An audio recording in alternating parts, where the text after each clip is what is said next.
Hello, everybody. Welcome to the Universal Dialect Show. I'm your host, Chris Cypher73 Cabrera. This is show number 22.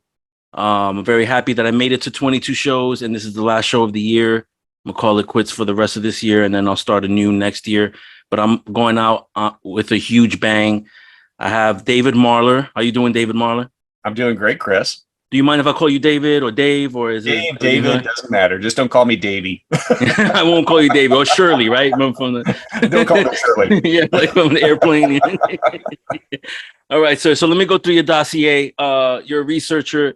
You're also a field investigator, state section director, Illinois State Director of MUFON. Is that correct? Are you still have those titles? No, that was actually back in the day. I've actually since moved on and done independent research, but that was where I really cut my teeth as an investigator. All right, awesome. You've also appeared, and we had a conversation before I hit record, on so many shows. You don't even remember probably half of them, but you've been on so many of them. And you're also the author of the book Triangular UFOs, An Estimate of the Situation, which was released in 2013, correct? Correct.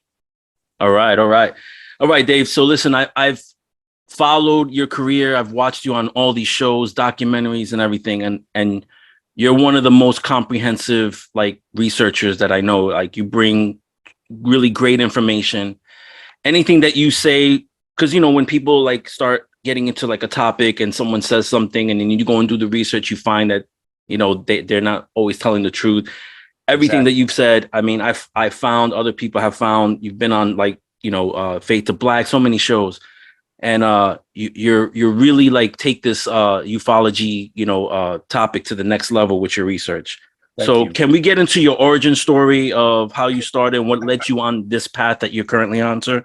Yeah, well, at the risk of dating myself, my interest started way back in 1973, and I was only 5 years old at the time. But I can very clearly remember the first time I ever heard the term UFO, and it was from my father. He was reading the local newspaper. We lived in St. Louis, the St. Louis area. R.I.P. to Norman. Yeah, and so in 1973, the spring of 1973, started a flap of UFO sightings that was occurring in southeast Missouri, about an hour and a half, 2 hours to the southeast of St. Louis. What year is this? This was 1973. Okay, 73. Yeah, early. Born in 73. And of course, 73 was the big year, across the United States with UFO sightings. But this was a fairly localized area of sightings in and around a small town called Piedmont, Missouri. And much like any of these UFO flaps, Chris, as you know, it starts with one sighting, right? There's the spark that kind of ignites the fire, and then you have all these other sightings that occur. The first sighting, or spark in this case, was the sighting by the local basketball team coming home from a game that I think was in Dexter, Missouri. And the basketball team, as well as the adult coaches, saw this unusual object with lights, and it really caught their attention. The lead coach, was a gentleman by the name of Reggie Bone. And my father, and this is the link between the two stories, my father was best friends growing up because he grew up in the Piedmont area, and he knew Reggie. They were good friends growing up. And I remember him saying, if Reggie said he saw something, you can take that to the bank. And he was a pillar of the community. Everyone respected him. He was not prone to lies and fantasy. And so that was really the start of the Piedmont UFO wave. And as a result of that and subsequent sightings that occurred after that, local media was covering it on TV news in St. Louis. They were covering it in the St. Louis Post-Dispatch and other local newspapers. And my father, my older brothers, and my older sister were piling in my dad's Chevy with thermoses of coffee and binoculars, and to go down to Piedmont to look for UFOs. And many people were doing that. Cars were flocking down there on weekends, setting up where they could have really good visibility of the landscape in the area. And they were all looking for UFOs. My father, on a number of trips with my siblings, never did see anything, but they did talk to people and relatives that he had there that had seen unusual lights and objects. And so in 73, at 5 years old, I remember hearing this and the excitement of them leaving and then coming back and describing these stories of the people they talked to that said they saw strange objects and lights in the sky. And I don't know if it was because I was 5 years old and I was impressionable, but it really just left an indelible mark in my memory. And then fast forward, that was in 73. Fast forward 4 years later, my sister and her husband were driving home from St. Louis to Kansas City, Missouri, where they lived at the time. And not to sound cliche, but they had a close encounter with a UFO right out of the movie Close Encounter with Richard Dreyfuss, where they came to a stop sign in their neighborhood. They were getting in around midnight, having traveled from St. Louis to Kansas City. They came to a stop sign, and all of a sudden, this spotlight came down over the car, illuminated the area all around the car. The atmospheric conditions that night, there was no wind, there was no downdraft as if it was a police helicopter with a spotlight. There was no noise. So completely silent, completely still, yet you have this intense spotlight around the vehicle. They could even see houses illuminated from the ambient light that was being created by this spotlight. My sister was asleep in the car, and she remembers waking up to her husband violently punching her in the arm and saying, "Cheryl, wake up, wake up, wake up." And her first thought, even to this day, when you talk to her, her first thought was she knew she left around 7 or 8 o'clock in the evening. She wakes up violently getting punched in the arm, and her first thought was, why is it daylight outside? Because they had done the trip many times. They knew they'd be getting in around 11, 12 o'clock at night. And her first thought when she opened her eyes was, why is it daylight? That was how much it had illuminated the area around the car. And then obviously within a second or two, she then realized she's still getting punched in the arm. And she started trying to process what was happening. And just as soon as the light had come on, and Chris, you know this from other reports, it went off like a light switch was flipped. And her husband was able to look out the driver's side window, and he could see an array of lights attached to something. To this day, he couldn't give you a detail, but he said there was something above the car. And so that was in 1977. And then in 1978, a year later, much like Piedmont in 73, there was a UFO flap and cattle mutilations occurring to the north of St. Louis, which again garnered a lot of local media attention, both TV news and St. Louis newspapers. And I remember hearing and seeing that. And so, some people have really dramatic personal experiences with UFOs. Mine was just really a successive series of exposure to the subject in the early mid 70s. And then obviously I became a teenager, had much more interest in other things like teenagers do when you hit puberty.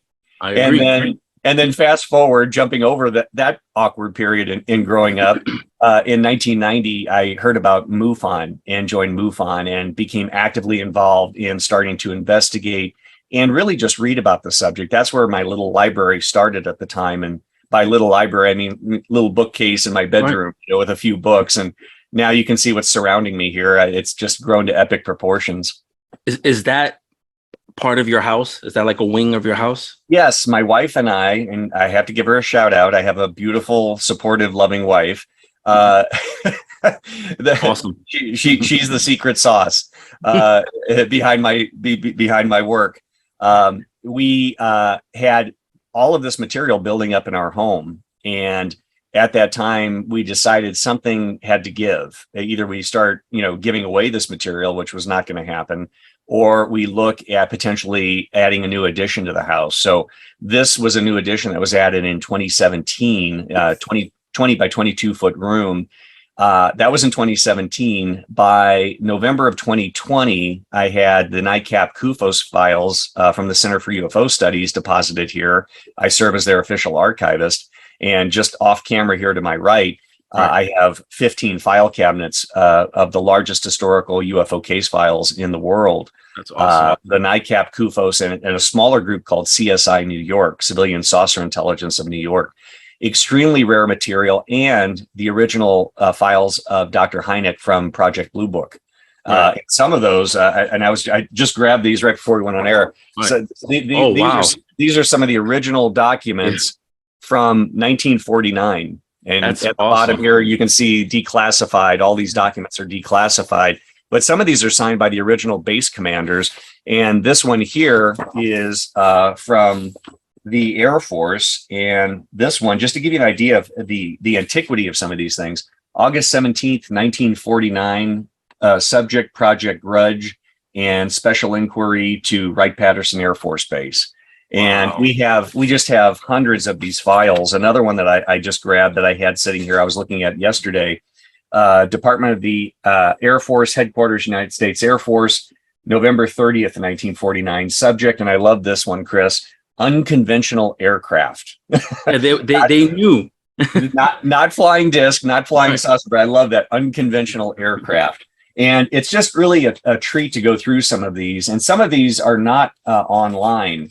There's a kind of, I think, a misnomer that all of this has been digitized and online. About 50% of the history that we have, much of it resides here, has not been digitized yet. And you can see behind me one of my high-speed scanners. We have 2 high-speed scanners, a microfilm scanner, a slide scanner, and right behind my cameras here, I have 2 reel-to-reel players, 2 cassette players, 2 VHS players, all routed to 2 dedicated computer systems for digitizing. So we create MP3s, MP4s, PDFs, JPEGs of all of this material. And the goal ultimately is to share this with a worldwide community. I believe in preserving the integrity of the original documents, but I also want to make sure that they're digitized, for preservation, God forbid if something happens to the originals, but also afford this information to the worldwide community. Let everyone have access to this material, because I don't have any answers, but maybe someone out there looking at this data may come to some answers or some conclusions that lead to answers. Right. Like looking at that kind of reminds me like an old baseball card, like looking at an old Mickey Mantle card or something. It's exactly valuable, you know, for any collector out there or historian, whatever your ilk, whether it's UFOs or sports memorabilia. There's just something about holding the originals that I find. I'm kind of sentimental as a historian. I'm kind of sentimental. I like to have elements. And speaking of that, not only do we have actual documents and audio recordings, which from an informational standpoint is important, but I've been able to acquire artifacts from Air Force Project Blue Book. I have some of the original Blue Book material from Lieutenant Carmen Morano, who was one of the last staff members with Project Blue Book. When Blue Book shut down, he took all his material home and boxed it up. Fast forward about 30, 40, 50 years later, and we now recently discovered boxes of this material that had been sitting in storage. And there's a whole story behind that, which I won't go into detail on at this point, but it was interesting that this stuff had been like a time capsule, boxed up and stored away. And then now we have access to all these original case files, which is a nice supplement here to the Hynek material. And then Colonel William Coleman, who passed away a number of years ago, he was one of the public information officers for Blue Book in the 1950s. Through his estate, I was able to purchase his officer's caps, which have his name on the inside. That's dope. So that's just these beautiful display pieces that we could have on display as educational, elements to supplement the data. And then my pride and joy back in 1953 is when the CIA got involved with the Robertson panel after the DC flyovers in July of 52. I have the original military attaché case with his name embossed in gold. Dewey Fournay, Major Dewey Fournay, who was the Pentagon liaison officer for Captain Edward J. Ruppelt, who at the time was running Project Blue Book. And I have letters and correspondence covering about 10, 20 years between him and an Arkansas UFO researcher named Bill Pitts. I acquired Bill Pitts's collection and as a result acquired that. And we have written documentation from Dewey stating that is a military attaché case I took to the January 1953 Robertson panel. That's awesome. And all these items have energy to them. And I'm pretty sure when you touch them, you can get it kind of transports you back to that time, you know? It does, Chris, absolutely. And the one thing that I love to do more than anything is, beyond doing podcasts like this and lecturing across the country to various UFO groups, I love engaging with the general public. I've done a number of lectures since living here in Albuquerque over the last 10 years at local libraries. I actually had a gentleman's club at one of the local churches invite me over. Many of the audience members were retired military individuals and scientists. And I love engaging with those audiences because we know a lot about the history. A lot of these people know nothing of the history. And so it's really great. And what I try to do, to your point, Chris, not only bring in the information that I can talk about, but here's the original front page newspaper headline from 1952. Here's some of the original government documents relating to these sightings I just told you about. It just makes it more real. Right. What I don't understand, David, and it's bothered me for many years, and it's bothered a lot of people that are into the subject, or just in general, just things that go on around the world. Sure. Why it takes an individual like yourself to come out with this information when we know the government has this information. And if they really wanted to like gain the people's trust, they would work with individuals like yourself and collaborate, but it just doesn't happen. They feel like, what are they holding back? It doesn't happen. Why? But it doesn't happen historically, but I think we're at a tipping point relating. I'm really glad you brought this point up, Chris. I have had some friends that are on the Hill, Capitol Hill, and that know people. I don't know important people, but I know people that know important people, as I like to say. So you know important people then. Somewhat, yeah, twice removed, I guess you could say. But I've heard hints from these individuals that they are wanting to start looking at the history. And I don't think it's idle rumor, because if you've seen the National Defense Authorization Act for 2023, the draft that we've seen, hopefully Biden will be signing that into law here in the next few weeks. Once that happens, there are provisions in there for them to start looking at the history of the phenomenon going back, I believe, to January 47. And they cite all of these different sources, of course, starting with official sources. But in addition to that, it says, or other groups or agencies that have obtained information through Freedom of Information Act. And we have tons of documentation here from a researcher named Robert Todd, who was very prolific in the 1970s. Mr. Barry Greenwood, one of the colleagues that I work with very closely, he has tons of Freedom of Information Act documents long before John Greenwald was even born. These guys were doing that work, and now it's great to see someone like John Greenwald taking it really to the next level. I mean, all of these people are important links in this chain. Awesome. So, if you don't mind, I'd like to go back to your dad, Norman Marler. Yeah. RIP. I know he recently passed away. And then when did he pass? Like early 2000s, he had passed. 2000. Yeah. Okay. Yeah. It seems like yesterday in some respects.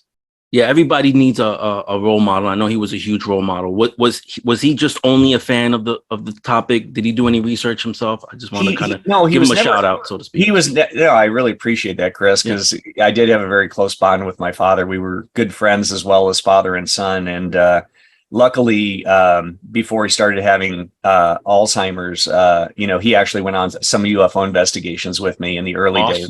I cherish those memories now.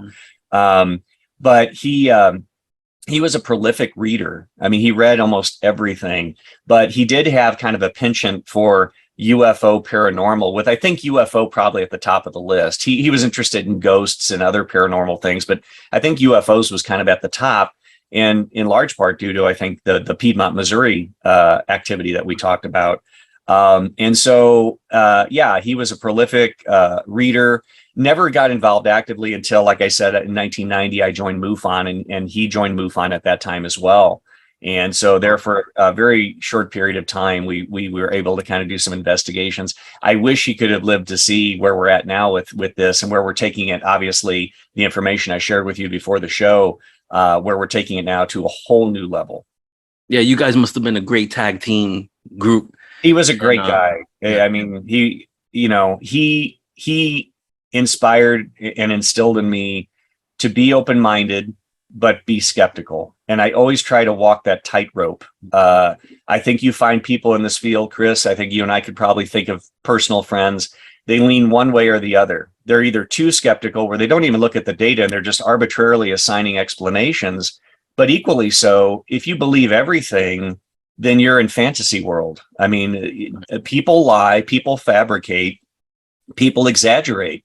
And you just can't take testimony at face value. You've got to try to corroborate that information. And I appreciate your kind shout out about my methodology when it comes to historical research. I don't go down the rabbit hole of conspiracies unless there's credible evidence to suggest there's a conspiracy. And as I always like to say, I've had some friends that were really on the conspiratorial end.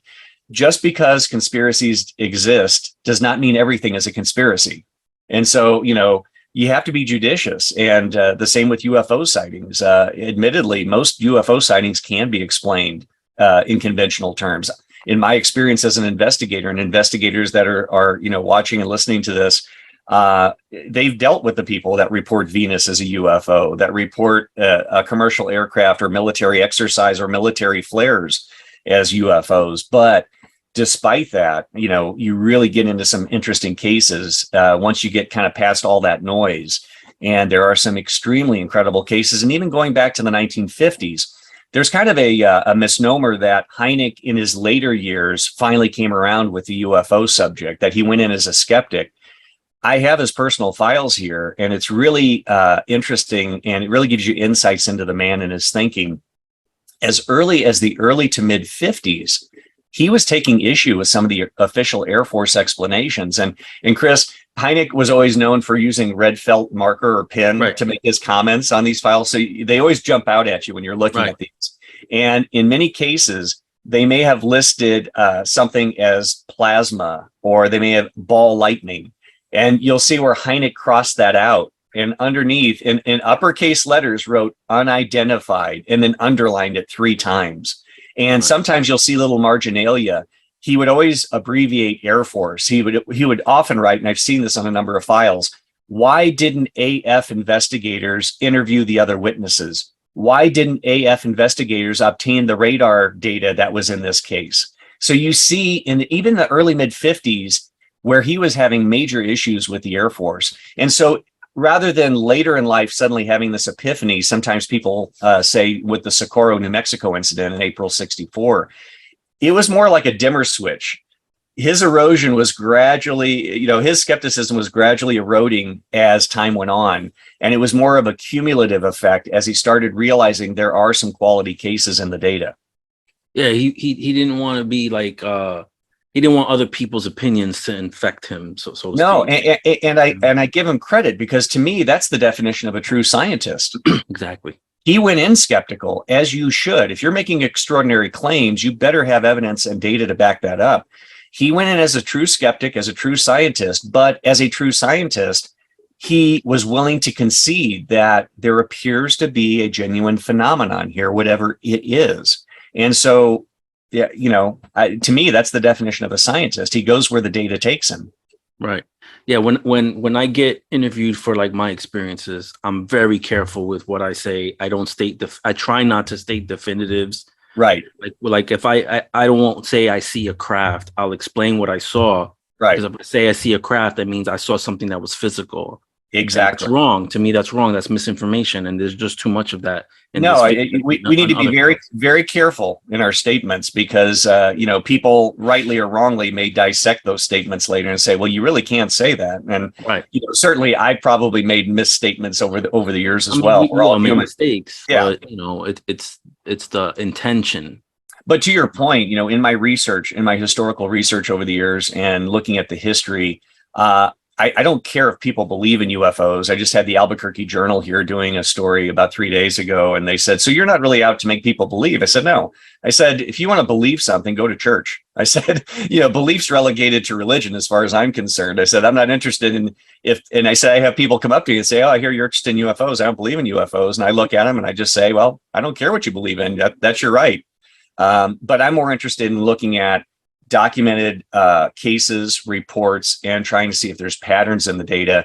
And the one thing that I do try to do, which unfortunately I think many researchers don't in the past as well as today, they don't cite their resources. When I went to college, it was Research 101. You quote something, you cite the source. So audience members can go and fact check for themselves. You're right, 100%. So let's get kind of partially into your book, because I think what we're going to talk about deals with some of what you've researched and mostly what's in your book. But your book is named Triangular UFOs. So of all the shapes, saucer, tic tac, cigar shaped, Vimanas, why triangles? What stood out about that got your attention? No, great question. As I mentioned earlier, I got involved in 1990, and there were 2 or 3 really hot topics for those that remember being in the field. If they were here in the 1990s, it was like December 89, January 90. Gulf Breeze, Florida, with all of their sightings, was a hot topic at that time. Bob Lazar, Area 51, that was really coming out at that point. It just kind of, the news had broke. George Knapp had got that information out there. That was a really hot topic. And in addition to those two, the third hot topic was, what are these triangles that they're seeing in Belgium? And so that was three of the things. And I was obviously following all the stories, but the one that really compelled me was the fact that you had gendarmerie, police in Belgium, you had military describing these eyewitness sightings of these large triangular platforms. And I always like to call these triangles, Chris, unambiguous. It's one thing to see a light in the sky zipping around. That could be a firefly. It could be anything. It's another to have someone describing a 300-foot triangle hovering 500 feet above their head, completely silent, with superstructure on the underside, large lights at the corners. And so they just intrigued me. I mean, to me, this was like a whole other category of UFO. And much like most people at that time, I thought it was something new. And so I was following the Belgian developments as they occurred from roughly 89 to 91 and collecting information on that. And then, as many people know, we started having reports of triangles in the United States and other countries, and I was collecting those reports. And then we come up to the year 2000, just after Y2K, January 1st, 2000, in Southern Illinois, January 5th, I was the Illinois state director at the time. We had the very dramatic sighting of a triangle witnessed and reported by multiple police precincts that neighbored each other. And they literally were observing this triangle. They were in radio contact. We have the radio dispatch recordings as part of Shiloh, right? Shiloh was one yes, of them? Well, it started in Highland, Illinois. It then moved to Summerfield, very close to Lebanon. Then it went to Shiloh, right near Scott Air Force Base. Then it went from Shiloh to Millstadt. In Millstadt, we had witnesses in Dupont, although it doesn't appear to have gone towards Dupont. They saw it more at a distance.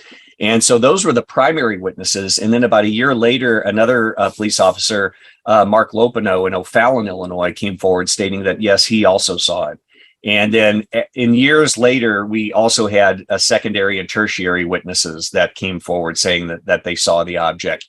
And so what was fascinating about this was we had high caliber witnesses, police officers, willing to come forward. We had the dispatch radio recordings, and we literally could plot, having met with the officers, we were able to plot where they were, where they saw the object, and we were able to establish a very firm flight pattern of this object.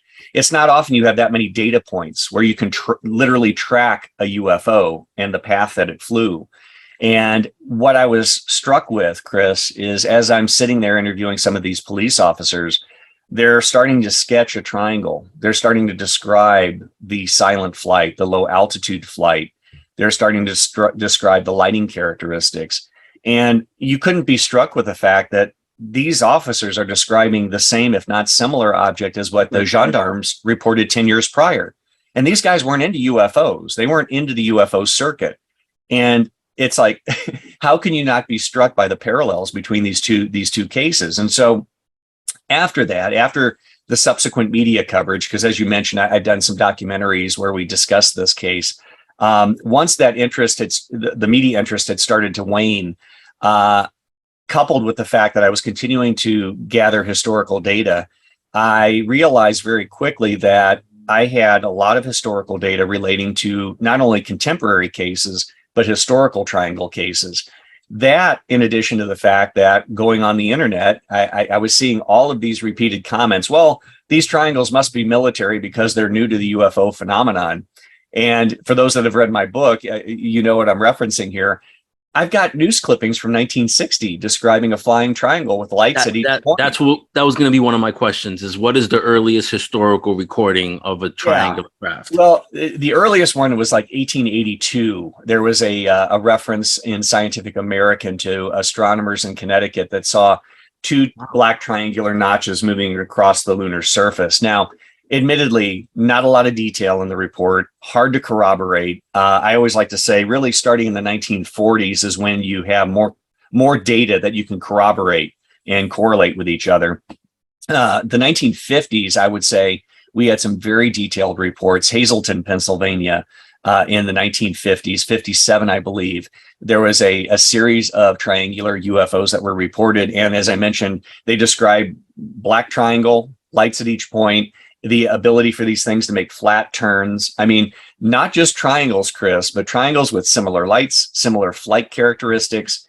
And just recently, I think since you and I last spoke, over the last 2 years, having the ability to have unrestricted access to the NICAP CUFOS files, I was struck by a British UFO researcher that made the comment that, well, these triangles really didn't appear until 1977. And that just happened to coincide with the movie Star Wars, with the implication he made that people saw the Star Destroyer in Star Wars, and that was a cultural influence to make people then think that they were seeing triangles.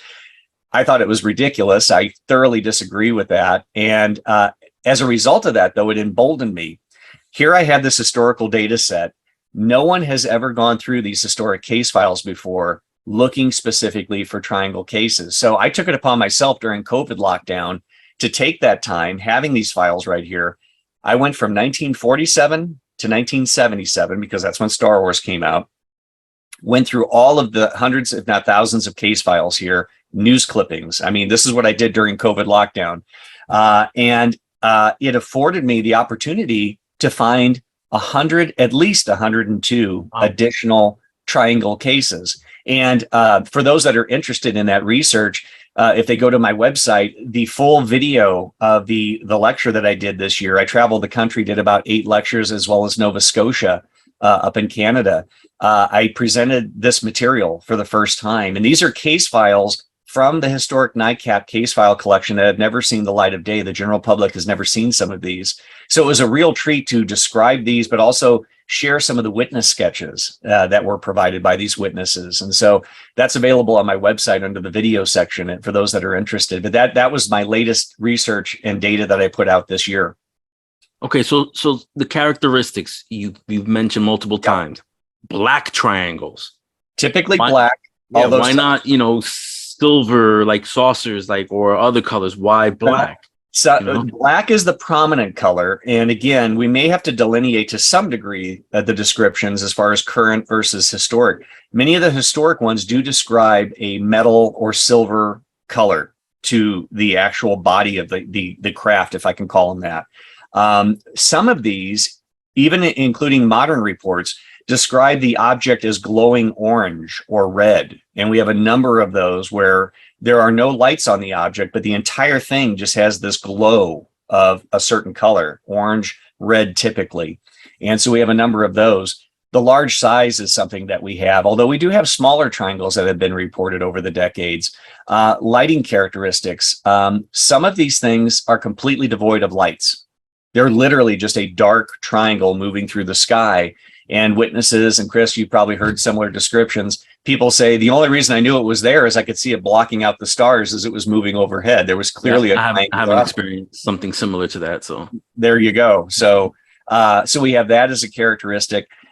We also have, I have primary and secondary characteristics. Most of these things are completely silent, but there is a subset of reports where if people are close enough, if the wind's blowing the right way, and their acuity of their hearing is good enough, some people describe a very low frequency humming or buzzing sound.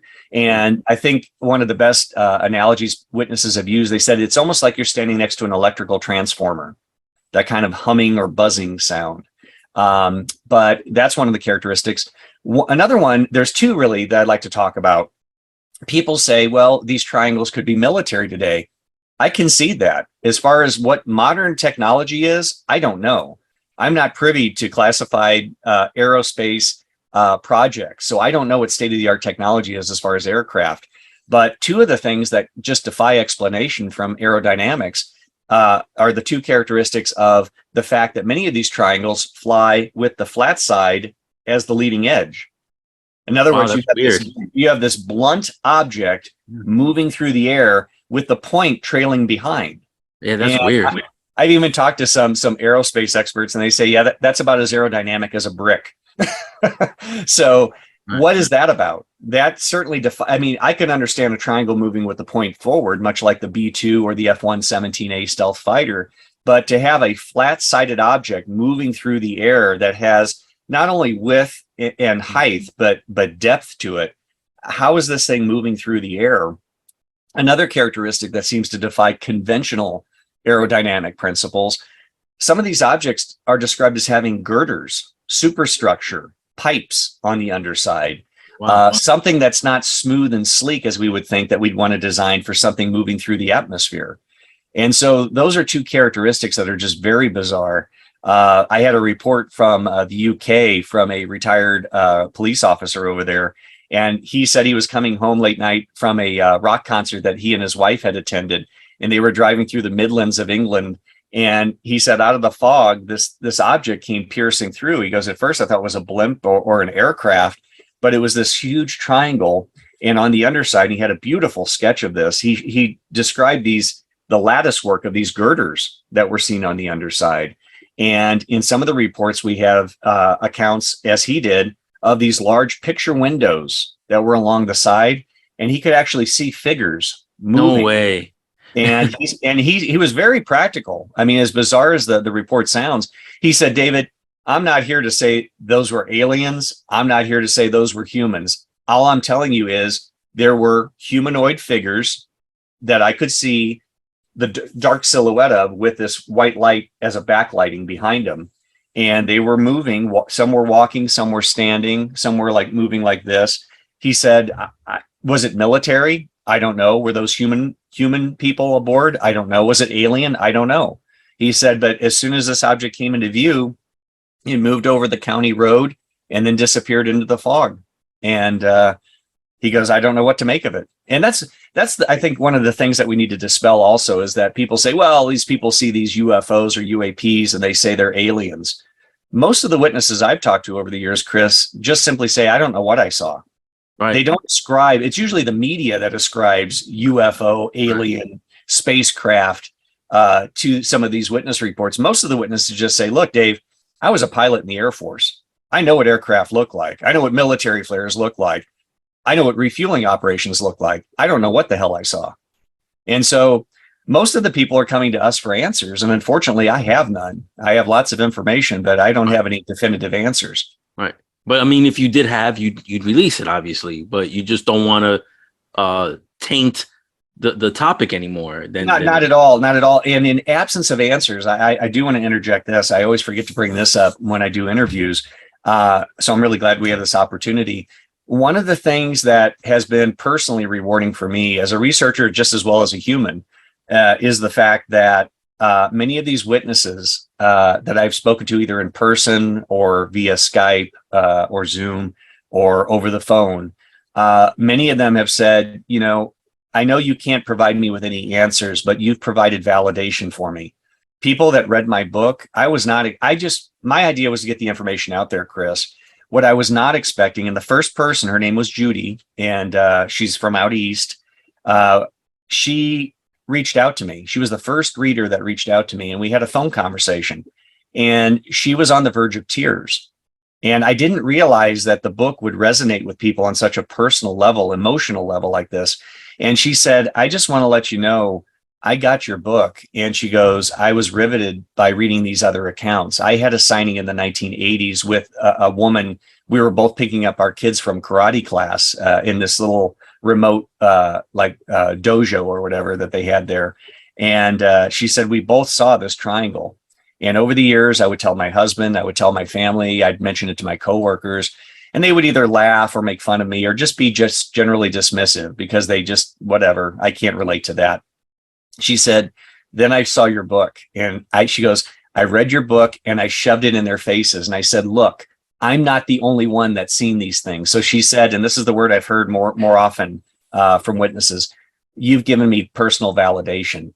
I knew what I saw, but now I can show these people that, look, other people have seen what I've reported. Right. I know this is kind of off topic, but I mean, I wrote for 20 years for a music magazine. I was a freelance journalist. Sure. And one thing that I realized when I interviewed artists is that they a lot of times don't realize how much their art impacts other people. Like that that may not be their thing, their motivation, right, or their thing initially. They just want to do art, what comes from them, but it does impact other people. And that's great that you're able to do that for others. And I can't tell you, I mean, I've had, more than a few of those people come forward and talk to me over the years. And it's just, did not expect the material to impact them on such a personal level like that. And, some of these witnesses, they've had very close encounters, for not to use the cliche. And some of these witnesses break down when they start recounting and telling me about the experience, that it was just so impactful. And, a number of witnesses have told me this object was so low, it was so big. And the only thought that my husband and I, or my wife and I, had was, is this thing going to fall on us? Which I thought was a very logical Right. thought. Right. Because they told me every aircraft I know makes some type of noise. Even a blimp makes some type of humming noise with the propellers, etc. And they said it was completely silent. It was 500 feet over us. It was immense. And we got this feeling of intimidation, like, is this thing just going to come crashing down on us? And so these are very emotional experiences in some cases with these triangles.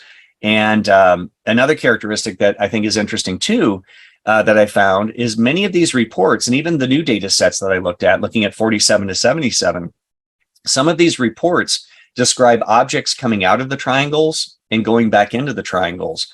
And there was a case from the 1960s where they described just that. And even the gendarmes in Belgium described this red light that would detach, fly around, and then go back to the triangle.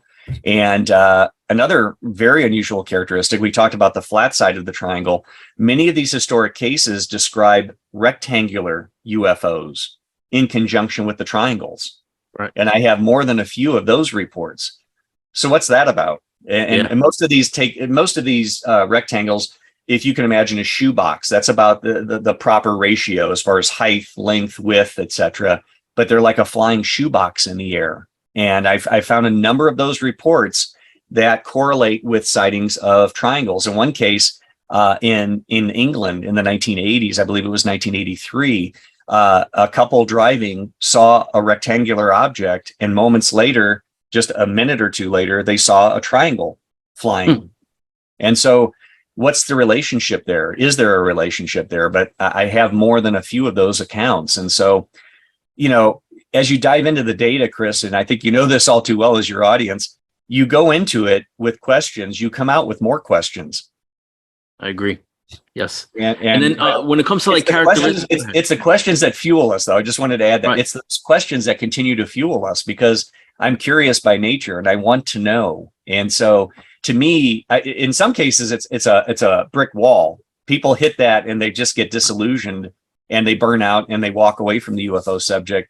To me, it's like throwing kerosene on the fire. It just fuels my interest and curiosity even more. So is it safe to say you kind of almost don't want all the answers to come out?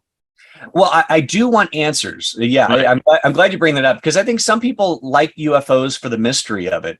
Right. And certainly I love a mystery, but I would love, and I don't think we probably will in our lifetimes, I would love to at least find insights into the phenomenon, because I want to be realistic. I don't think I'm going to find, or any of my colleagues are going to find the answers. I do think that we can try to find insights, probably through looking at pattern recognition with the data, that could lead to trends. And maybe later researchers, 40, 50, 60 years from now, may look at those trends that we identified, and those trends will help them with new information and insights, maybe eventually arrive at some answers. All right, awesome. So let's get into like some of the stuff that you have done research on. And please let me know if any of these were triangular. Sure. Even though like I don't think they were, because there's not enough information. Like one of the things that you have researched is the Battle of LA in 1942. Can you give us a brief description and what you found out about that? Absolutely. February 25th, 1942, in the early morning hours in and around the Los Angeles area, there were at least one, if not more, unidentified aerial objects that flew over the greater Los Angeles area. Now, we have to concede that this was about month and a half after the attack on Pearl Harbor. At that time, everyone assumed it was not a matter of if, but when were the Japanese going to finally cross the Pacific and do a mainland attack on the United States, either ground or air attack. And so at this time, throughout the Los Angeles area, in schoolyards, in shopping mall areas, they had gun emplacements, anti-aircraft guns set up in anticipation of Japanese aerial attack. And so we also had a huge military presence in that area, in and around Hollywood, Los Angeles, etc. And on February 25th, and the skeptics never like to talk about this. They always like to just gloss it over and dismiss it all. This is the thing I think is very important.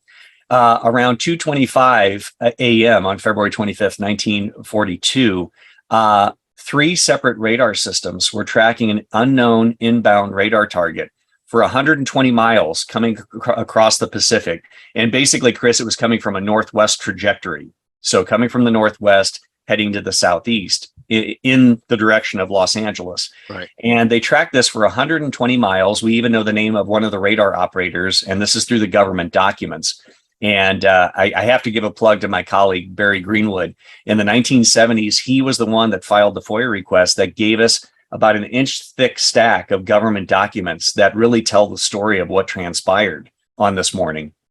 And so as the object came in, the gun emplacements were put on green status alert, which means they could fire on any target that they saw. And so as this object came in, based on all the available data that I've been able to gather through the government documents, but also original front page news headlines. In fact, directly above my head, you can't see it way back there, is an original photo from February 25th, 1942 of this anomalous object with the original news teletype, which I acquired through a collector. And this object came in over the Los Angeles area, moved down to the south, and then moved out over Long Beach in California, and then disappeared. The entire time it was doing this, though, it was being tracked with searchlights and being fired on by 37 millimeter, 50 caliber, and 3-inch anti-aircraft shells. The object continued to move unscathed, disappeared. 20 minutes after the object disappeared and the firing stopped, the object or a similar object came in over Long Beach and essentially reversed direction. It reversed the same flight path. Wow. And then disappeared off the coast of California, almost from the same direction it had originated. And so this object was photographed. We have one enigmatic photograph of something that appears to be in the convergence of these searchlights. Now, I'm here to tell you, if you've looked at that photo and people have tried to dissect it and analyze it, it's worthless from an evidentiary standpoint. Right. And the reason I say that is we've determined that the photograph that I have, the original one up here above me, right? I see it, there, yeah. With the right spotlights there, on it, yeah. With spotlights on it. That was actually doctored. It was enhanced to go into the newsprint. And this was a common technique they did back in. They would sometimes enhance, darken, or lighten elements of a photograph so it translated better in newsprint.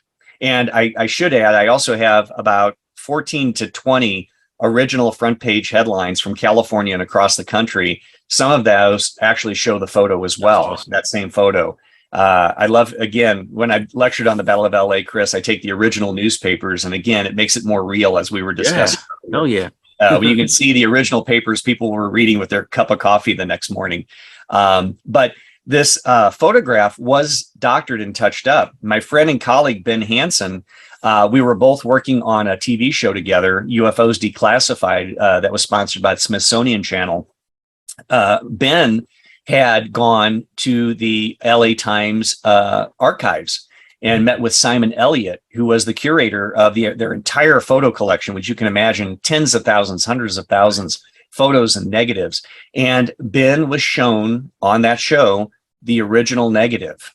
And so from an evidence standpoint, if we're going to derive anything, it has to be from the original negative, not from a doctored photograph. And so as a result of his visit there, Ben was able to acquire a high resolution scan of the original negative, which he was kind enough to share with me. And I always give him a shout out for that. I really appreciate that. Shout out Ben Hansen.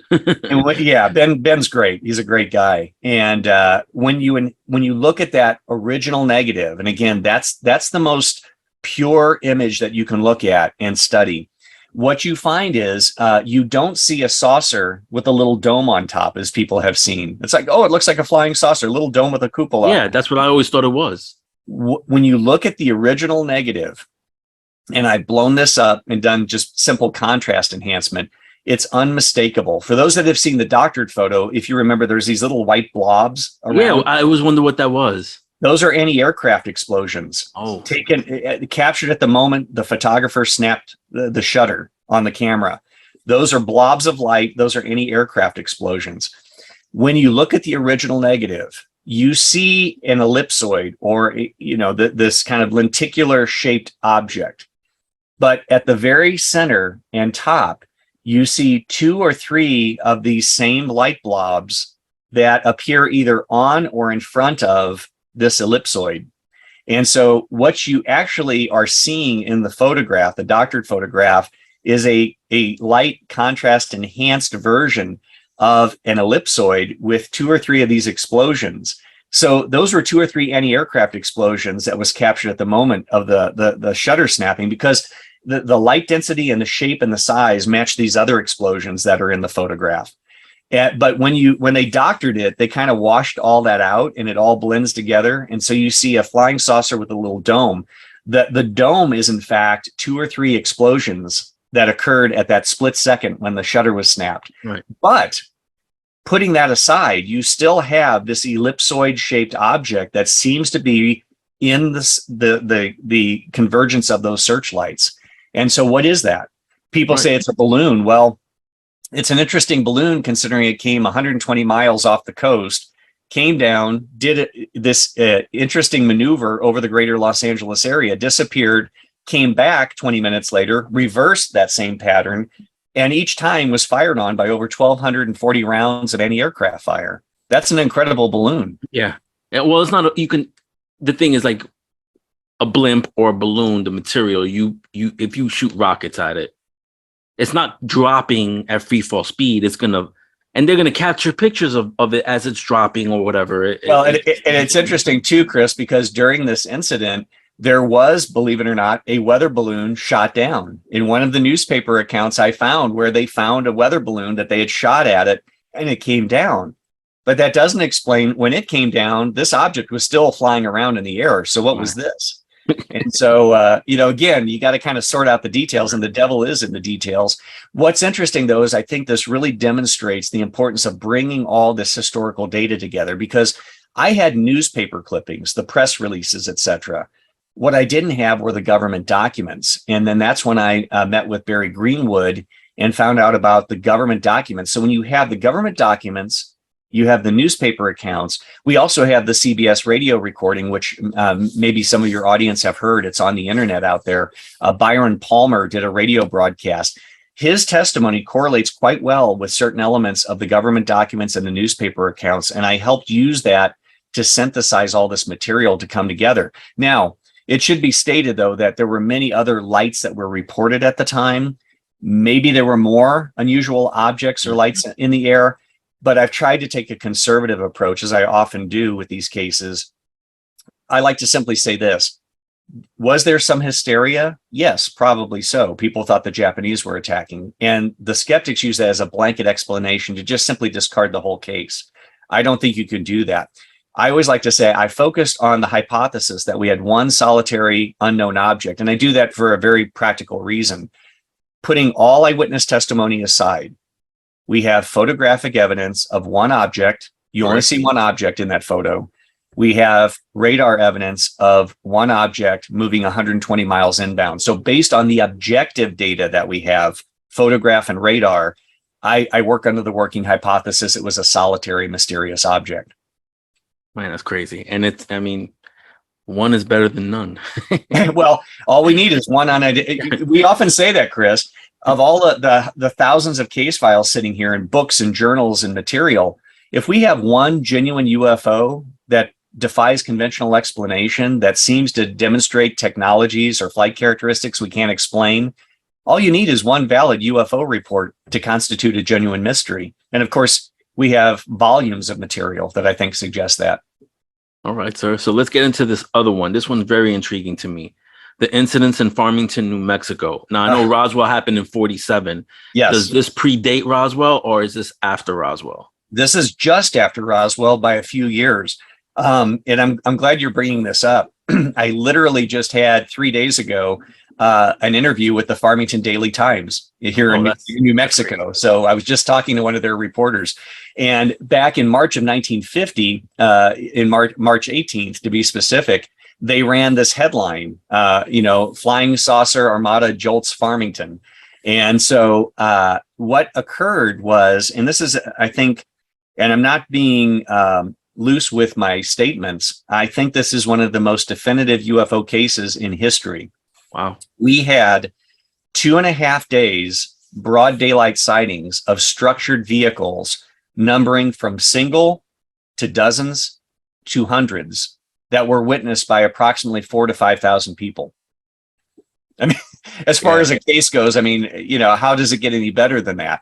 And a summary of it, basically, March 16th, the morning of March 16th, 1950 in Farmington. And for those that aren't familiar where Farmington's located, it's up in the Four Corners region of New Mexico, the far northwest corner of the state.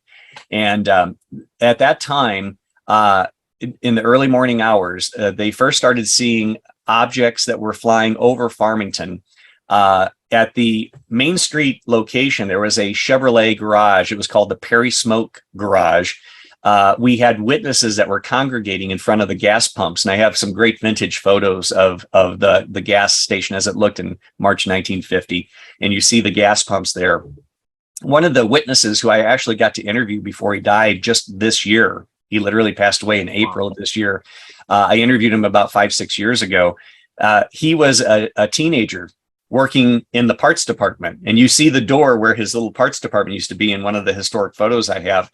And he says, "You see the gas pumps right there?" I said, "Yeah." He goes, "Well, I'm working in the parts department." And I look out, and there's 3 or 4 or 5 people standing at the gas pumps, and they're all doing this, pointing up, looking up. And much like you or I, Chris, if we were walking down the street and we saw 10 people looking up, I think the natural thing is just to look up and see what they're looking at, our curiosity again. And so he walks out there, and he looks up, and he sees approximately 10 to 12 grayish silver blobs. He didn't say that they looked like saucers, but they were these blobs, and they were moving together. He said a lot of people later said, well, it was maybe trash or leaves blowing around in the wind. He goes, whatever these things were, they were moving in a solid formation. And all of the witnesses in Farmington said it was not a V formation, not like a military echelon formation. Some investigators, including myself, even asked that question. They said, no, it wasn't a V formation. It wasn't like ducks or geese, but they were definitely grouped and all moving together like that. And he watched it until this formation disappeared behind the trees. Well, that really consisted of the first day of sightings, a number of witnesses, probably a dozen or so witnesses, but it was really a prelude for things to come. The next day was Friday, March 17th. And on this particular day, all hell broke loose in Farmington, as well as other parts of New Mexico, which is very important. My investigation was like this. I was like a microscope focused on Farmington, right. But then I started finding reports 20 miles away, 50 miles away, 100 miles away. And what that kind of reminds me of? I don't mean to cut you off, and I want to eventually get into it. Yeah, is the Phoenix Lights incident, because it's the same thing. It Absolutely. was even more broader. But go ahead. I'm sorry. I apologize. No, not at all. But you're absolutely right. But on Friday, March 17th, which happened to be St. Patrick's Day, and we'll come back to that, in the early morning hours, many people saw multiple overflights of objects, low altitude as well as high altitude. People that saw these objects flying at low altitude in the newspapers from the time, as well as interviews that I've acquired through other sources, they described these things as looking like a dinner plate. And they even went on to state, even down to the bottom ring. So imagine a circular object and there's a little ring in the center of that. That's the level of detail that they could see as these objects were flying over. Now, it should be mentioned, all of these 2.5 days, the weather conditions were clear skies with a light scattering of cirrus clouds. So broad daylight, clear skies for the most part, and people are seeing structured formations of objects, single, dozens to hundreds, moving across the sky. Many of these individuals worked at the newspaper, they worked at the bank, they were business leaders at the time.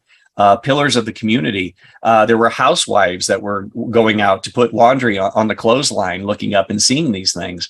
But this was playing out over time. One of the intriguing characteristics that I found was most of these objects were described as light gray or silver in nature. And again, typically moving in formation with each other. Some of them were described as having a tussle in the sky or a dogfight. Those were the actual words used in the newspapers of the time and witness testimony. But despite all of these silver gray objects, a number of witnesses, and not just in Farmington, this is where we talk about other sightings across the state, people described a formation of silver gray objects moving with a red leader that seemed to be escorting them.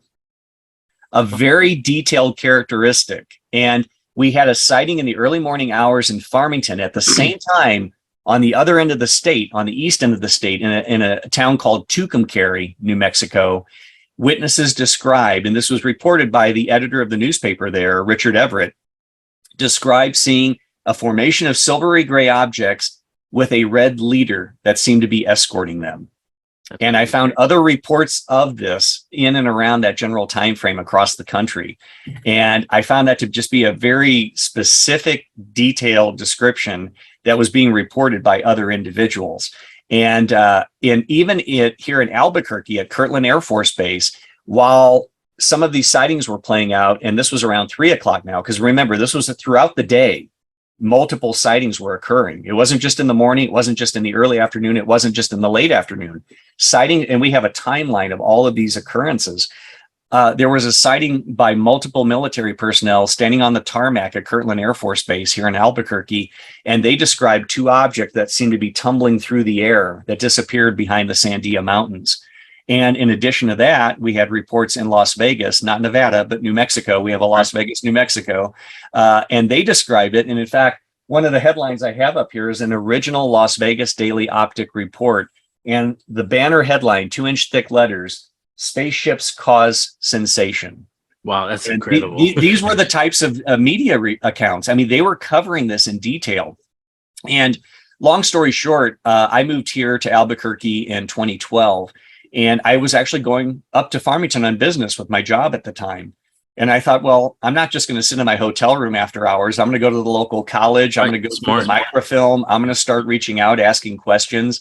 And so I'd work my day job, and then I would do the UFO research in the evening. I always joke with friends and family. I say, I'm kind of like Batman. I'm Bruce Wayne during the day, but at night I'm fighting crime, or in this case, investigating UFOs. But you don't take off your glasses. That's the only That's difference, right. That's right. That's right. I don't want to reveal my identity. But I was finding information. And then I come to talk to some local business leaders, and they said, well, have you talked to Marler Webb?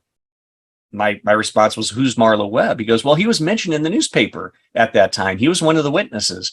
And I come to not only meet Marler Webb, but I think we had a nice little friendship that we had developed.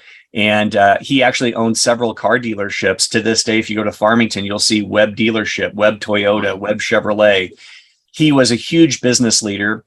Later in life, he was actually the mayor of Farmington in the 1970s. He was a private pilot for decades. He owned a number of banks, very successful businessman.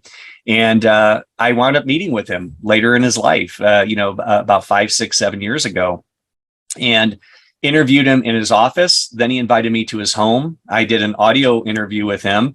And then, as you can appreciate, Chris, you build that relationship, that rapport, that trust with witnesses. I finally said, Marlo, I said, I would love to get you on video just to document your sighting and your testimony. And he was very kind to let me come into his home and do a video interview, which again is, I think, great because, again, he passed away in April of this year. So I kind of lost a friend as well as a UFO witness when he passed, but we have his testimony recorded. And in addition to him, through work with Scott and Suzanne Ramsey, who have done investigation on the Aztec UFO crash, they put me in touch with a gentleman who was another witness who was alive, and his name was Virgil Riggs. Virgil was a third grader in 1950, and he was going to school in Aztec, New Mexico, which is just up the road about 12 or 13 miles to the northeast of Farmington. And ironically enough, many of the reports describe some of these objects moving from the southwest to the northeast. And I was able to meet with Virgil and also get his video recorded testimony. He described seeing a formation of circular objects, white or silverish. He said, imagine multiple double six dominoes lined up across the sky. And that's how they were moving. Very tight knit formation of these objects moving across the sky. And it's just amazing the amount of testimony, the number of witnesses, the number of objects over 2.5 days. The Air Force investigated it. They had Air Force Office of Special Investigations come up here from Kirtland Air Force Base, which is District 17. And they went up weeks later, not right away, but weeks later, and interviewed some of the witnesses, including Marler. Marler was one that told me, yeah, they came up, they interviewed me. And we had the documents in Blue Book files. You have to hunt for them, but they were redacted. So in 2017, I filed a Freedom of Information Act request because the last request that was on file was 1985 to get these things declassified. They wouldn't release the information at that time. Access was restricted. So in 2017, I filed a FOIA request and was able to obtain the original unredacted Air Force Office Special Investigations files, which really gave us insights into what I was looking for, additional witness names. Now they weren't blacked out. There they were for all to see. One of the names that was on there was a gentleman by the name of Hulon Pace. You have to admit, that's kind of an unusual name. That stands out. Interesting. Hulon, Hulon Pace. The reason I mention that is just last year, I was sitting here in this room talking to my colleagues, Jan Aldridge and Barry Greenwood. And Barry said, I'm looking for information on a case from the Yukon Territory in October 1950. He goes, do you think you could go through the files? I said, gentlemen, I'll put you on speakerphone. I'll go over and look through the files while we're talking. So just off camera here, I was down my row of file cabinets that I have, and I'm going through and I'm looking while I'm talking to Barry and Jan and going through October 1950. And Chris, as I'm flipping through the pages, just at a glance, trying to find this case file for Barry, I notice a name, Hulon Pace, and I froze. I'm like, Hulon Pace. There can't be another Hulon Pace out there. I can't be. Right. It's not like John Smith. Right. So I pull 2, 3, 4, 5 pages out of this file. Now, mind you, October 1950. I pull it out, and I had goosebumps. This was an account of the Farmington incident that was misfiled under October. It described the Perry Smoke Chevrolet garage. It described he was standing there. He mentioned Marlo Webb as one of the witnesses that he knew that was there at the time, along with other witness names, which we never had as part of the historical record. Abe Huntsman was one of the names, and I can't remember the other gentleman's name right now.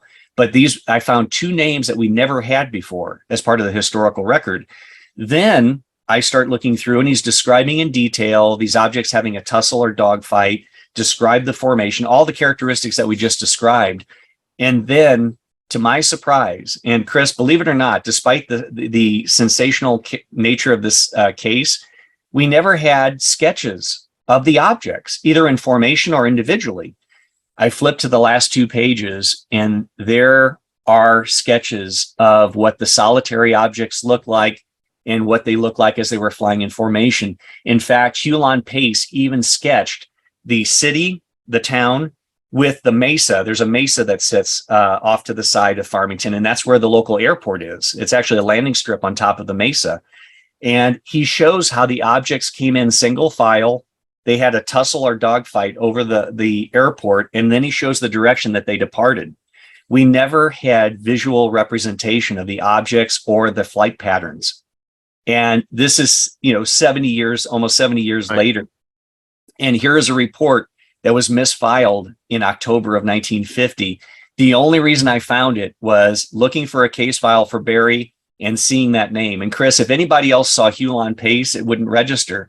The only reason I picked up on it was because I got the name through my FOIA request. Yeah, because it's a very unusual name. But it demonstrates, if I might just add in closing, that this demonstrates that you never can really close a case. You never know when you're going to find other little elements or aspects to add more color to understanding what took place. And lastly, I did tease your audience. I mentioned St. Patrick's Day.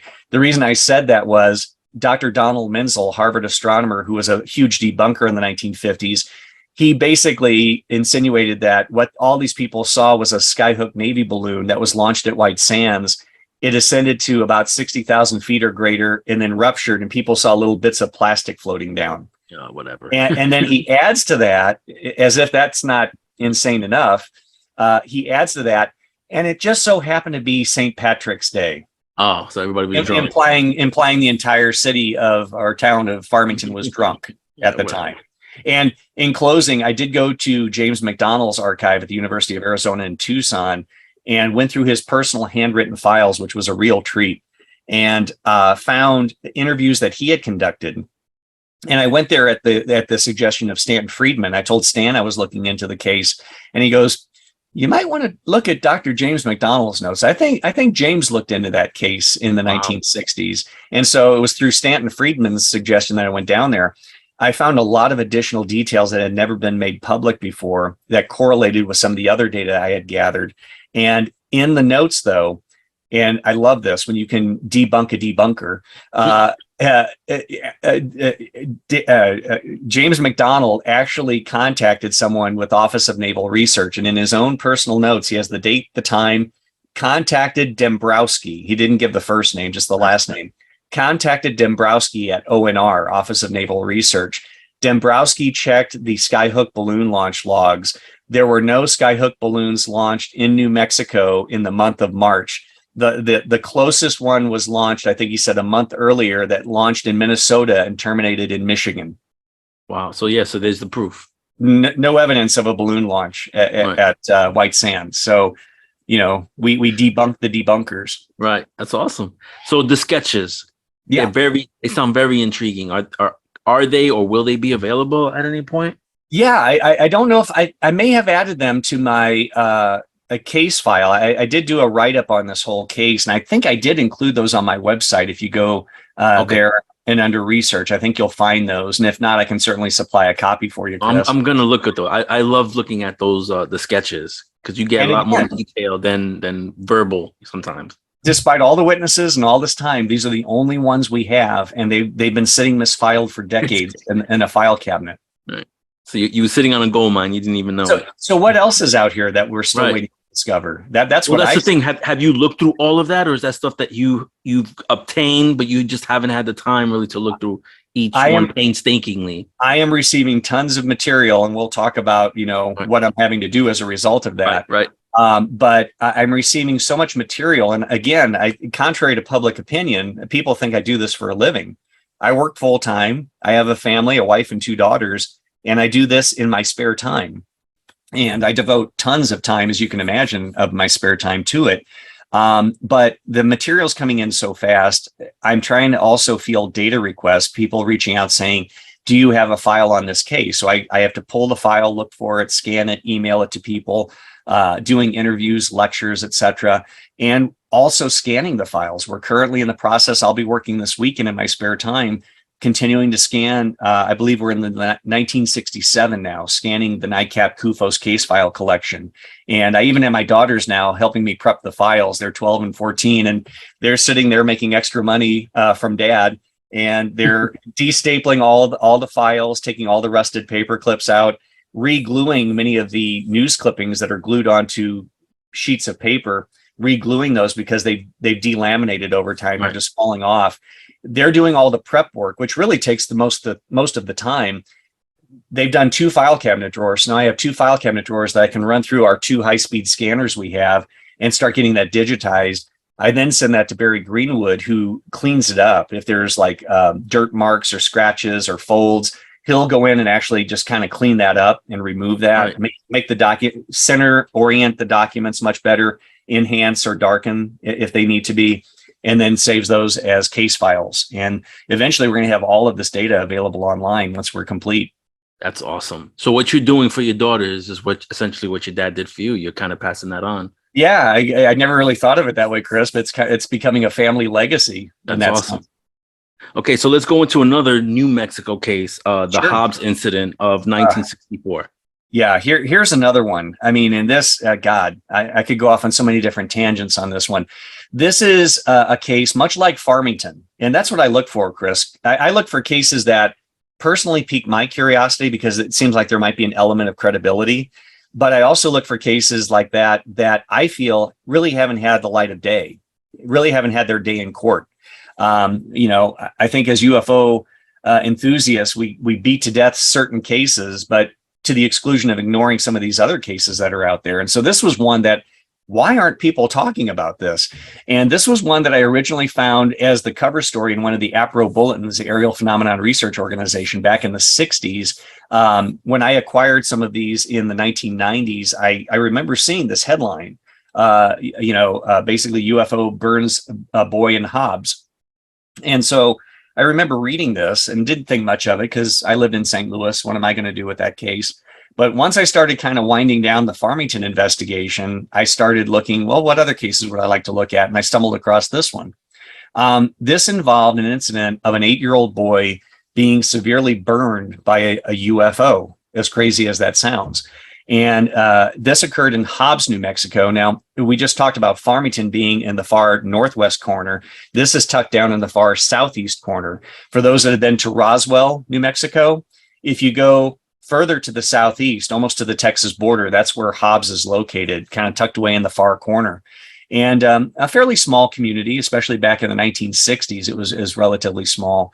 But there was a family that owned a series of businesses, one of which was a laundromat.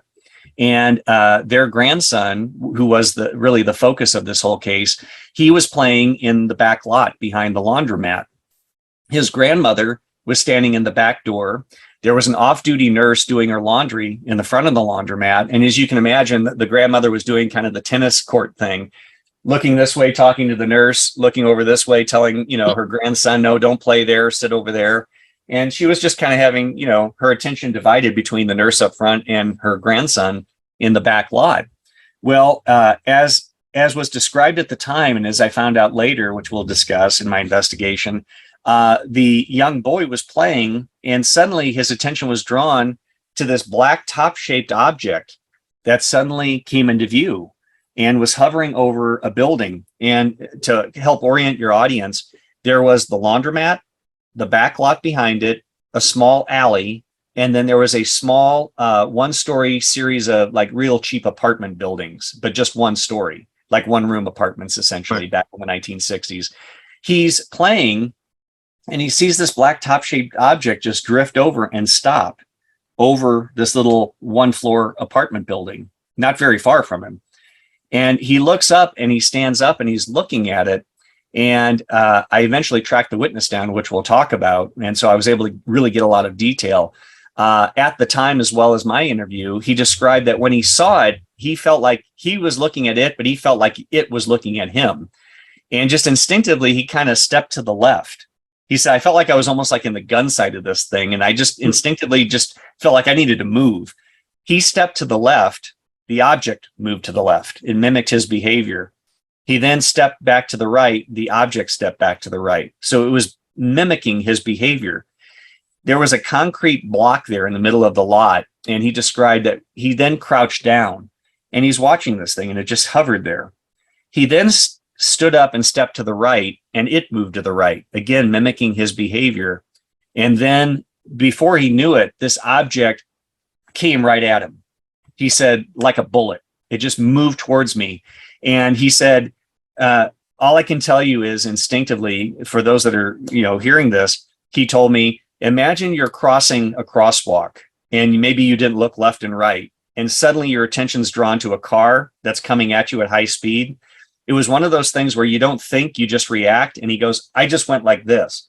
He goes, I thought the object was going to come through me. And in fact, James McDonald interviewed him 4 years after the event, and I've heard the recordings, and he describes the same thing to James McDonald.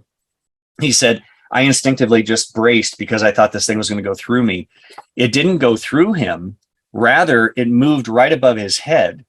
At this point, as it made that acceleration, it made a whooshing sound. This diverted the grandmother's attention, who was standing about 15 feet from him, to turn and look at her grandson because she was talking to the nurse up front. She heard a whooshing sound, which diverted her attention. When she looked at her grandson, she saw this black top-shaped object, point at the bottom, rounded at the top, completely black, suddenly belch out fire over her grandson. The Wow. fire covered him from head to toe, yet he was only burned from the jawline up, which is unusual. There's very weird elements to this story. It also belched out black smoke in the process. The grandmother described to James McDonald that there were burners on the underside of this thing. And that's very important because we're going to talk about a correlation with something else that happened in the weeks after this.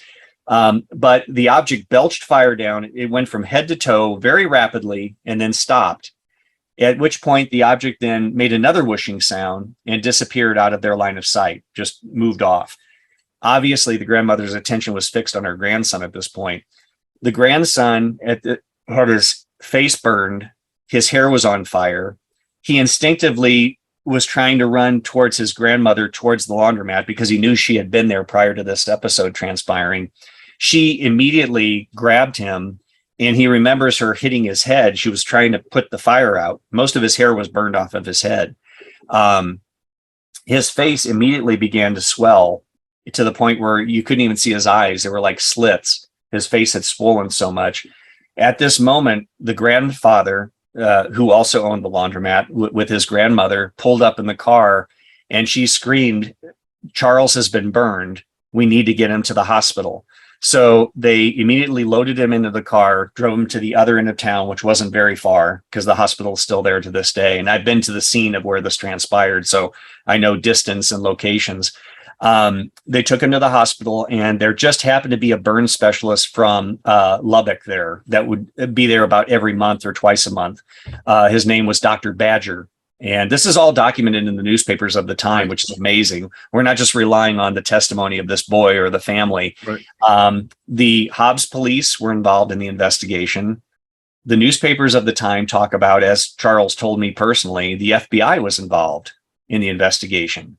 So we have contemporaneous reporting documenting that the event happened and there was government and local law enforcement interest in this. It mentioned the doctor, it mentioned the hospital that he was taken to, and he was treated for second-degree burns. Charles tells me he had third-degree burns as well, as did the mother, but all of the official accounts say second-degree burns. But not to be too graphic, but I think it's important to illustrate, most of his hair was burned off. Obviously, most of the severe burns were on the top of the head because that's where the fire came down.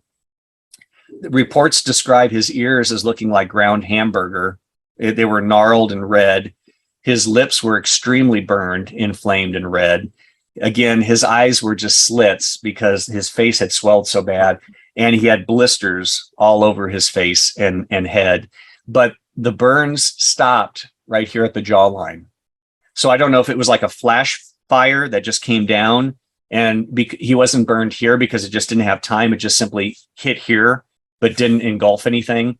He did have a black sooty deposit on his face, as well as his neck and his t-shirt.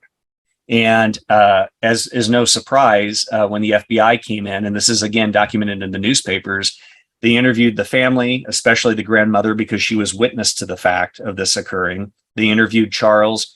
They collected his t-shirt and the grandmother's apron or blouse that she was wearing because he made direct contact with her, I guess, to do chemical analysis. The FBI never, ever gave the family any feedback or follow-up as to the lab results, which was really an issue for the mother when she was talking to James McDonald. She goes, they never, ever came back to us. And the grandmother, I jokingly enough, even made the comment. She goes, you know what? I never did get my dress back. So, but these were not the people to come up with a UFO story just to make up stories. They were well-established business owners. They owned the laundromat and several other businesses, and they were devout Pentecostals in the 1960s, 1964. I would argue this is not the stereotypical individual or profile for someone that would hoax a UFO report. Right. And they labored under the idea for decades afterwards that it wasn't a UFO. They didn't believe in UFOs. They actually, and I heard this from Charles himself, they felt it was something military that went off course from White Sands and inadvertently burned him. They never thought UFOs and aliens until I tracked Charles down. Now, mind you, They did interviews for the first week or two. And it's interesting because you can actually see the headlines change day by day. Boy burned by mysterious object. Black thing burns boy in the face. And then it says, boy recovering at local hospital. Boy now responding, to this or that, and describing just every day that he's doing a little bit better. Boy released from hospital will be convalescing in home for the next month. So you get to see the progression of the story in the local newspaper, which as a historian, it's great. We're not taking someone's word decades later. Here's the contemporaneous reporting of the time. And what's interesting about this, though, is his sighting occurred on Tuesday, June 2nd, 1964. And the reason I say the day is because 3 weeks later to the day, we had, towards the end of the month, a businessman driving home late at night at 1 a.m. In Northeast Georgia. His name was Buford Parham. And he was driving home and encountered a black top-shaped object belching flame out the bottom. And it circled his vehicle. It made a whooshing sound. And he described the dimensions as very similar. This object was relatively small. It was only 2 to 3 feet wide and about 5 to 6 feet tall. And so this kind of correlated with Buford Parham's description of the object. And the object burned his arm slightly because it's not clearly described, but it was Georgia in June in the 60s. I would argue he probably didn't have air conditioning in his car, probably had the driver's side down and his arm out. They really never, that's my inference. I can't say that for certain, but I think that was what happened because that was the only part that was burned on him. But he felt intense heat and even described like a terrible odor as well. Well, I found this report in some of my Blue Book documentation that I have, and I found it in our extensive news clipping collection as I was looking in that general time frame for anything.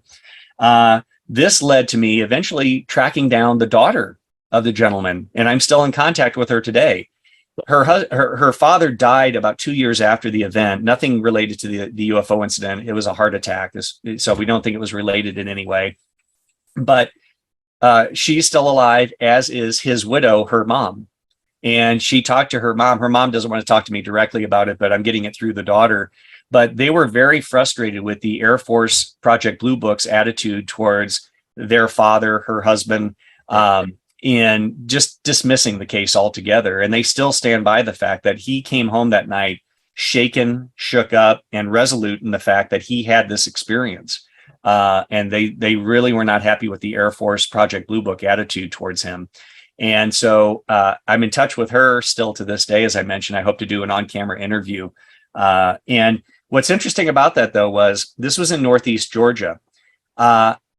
Every Tuesday after that, for about 2 or 3 weeks, people within an 85-mile radius in Northeast Georgia were describing a black flying top-shaped object of similar dimension, similar description, many of whom were describing fire belching out the bottom.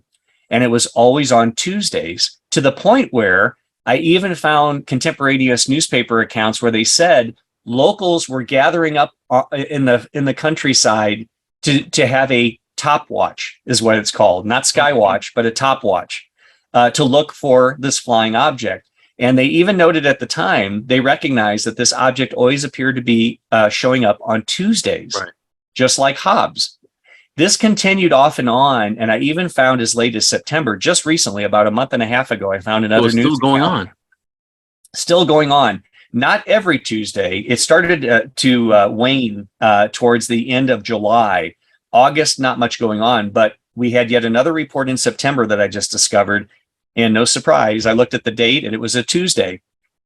Why are all these things happening on Tuesday? I have no answer for you, but it was this latest report. Where was this at? Georgia? It was still in Georgia. Yeah. Okay. With the exception of the Hobbs, New Mexico case, right, which was the first one, as far as I could tell. All of these were within an 85-mile radius in Northeast Georgia. That's crazy. So you have this object that's trying to do harm to people. Well, you're always cautious to read intent into any of these, right, Chris? I mean, because we're looking at the behaviors. We really don't know what's going on, who's in control of this, why are they doing it? But as I've told audiences when I've lectured on this across the country, this particular case, it's hard not to think that this thing was done by intent. When you see that the boy steps to the left and it steps to the left, he moves to the right, it moves to the right, then he moves to the right yet again, and it mimics his behavior and then makes a beeline path right for him. It's hard not to suggest that this thing by intent burned him. I mean, again, we have to be very cautious trying to interpret behaviors, but I find that behavior very strange. It was almost like a guided missile is the only thing, it locked on. It's kind of like that too. And I kind of don't want to get into this because we can go into another rabbit hole.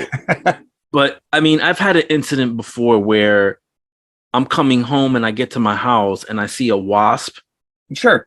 And I moved one direction and the wasp moves in the other direction because I'm in its sight and it's like, what are you? And I'm going to bite the hell out of you. Absolutely. So it kind of comes off like almost organic in a way. Like it's, I don't know. It's just bizarre. It's just bizarre. And so that's a unique subset of reports. And then I started again, like all these cases, Chris, I start like this and then I kind of open up and expand my search. Right. I found in the Blue Book files just about 80 miles to the northeast of Hobbs, New Mexico in 1952. Now, this is going back some years, admittedly. I found a Blue Book case that was labeled as unidentified. They didn't explain it away. And I found Hynek's personal file on this case, as well as the regular file that the general public sees. Two witnesses described seeing two objects. They described them as top-shaped objects that were spinning, as these witnesses described, belching either smoke or steam out the bottom. And this was 1952. Wow, that's crazy. So what other cases are out there? This is not a typical type of UFO we hear about, but are there other cases out there? And obviously, as I go through the files, I keep my eyes open for any. Well, I'm pretty sure there's a lot of more cases out there, and they're going to come out eventually. Yeah. So let's fast forward a little bit. This one's a little kind of personal to me. Okay. So I was born and raised in New York City. And I left New York in 89, but in the mid 80s, I was, cause my parents had divorced and I was staying with my dad at one time. And I remember, seeing something in the sky. It was a daytime sighting of this, I guess you could call it, now they call it Tic Tac, but it was a cigar shaped black, like super black object flying in the sky. Right. And that started like my interest in the topic of UFOs. But I never knew that New York state and city had a history. Oh, yeah. And it wasn't until years later when I found out about the Hudson Valley UFO. So can we talk about that? Absolutely. Yeah. I mean, roughly starting in 1983 to 1986. And Linda Zimmerman, who lives out in that area still, she's been documenting cases even beyond that time frame.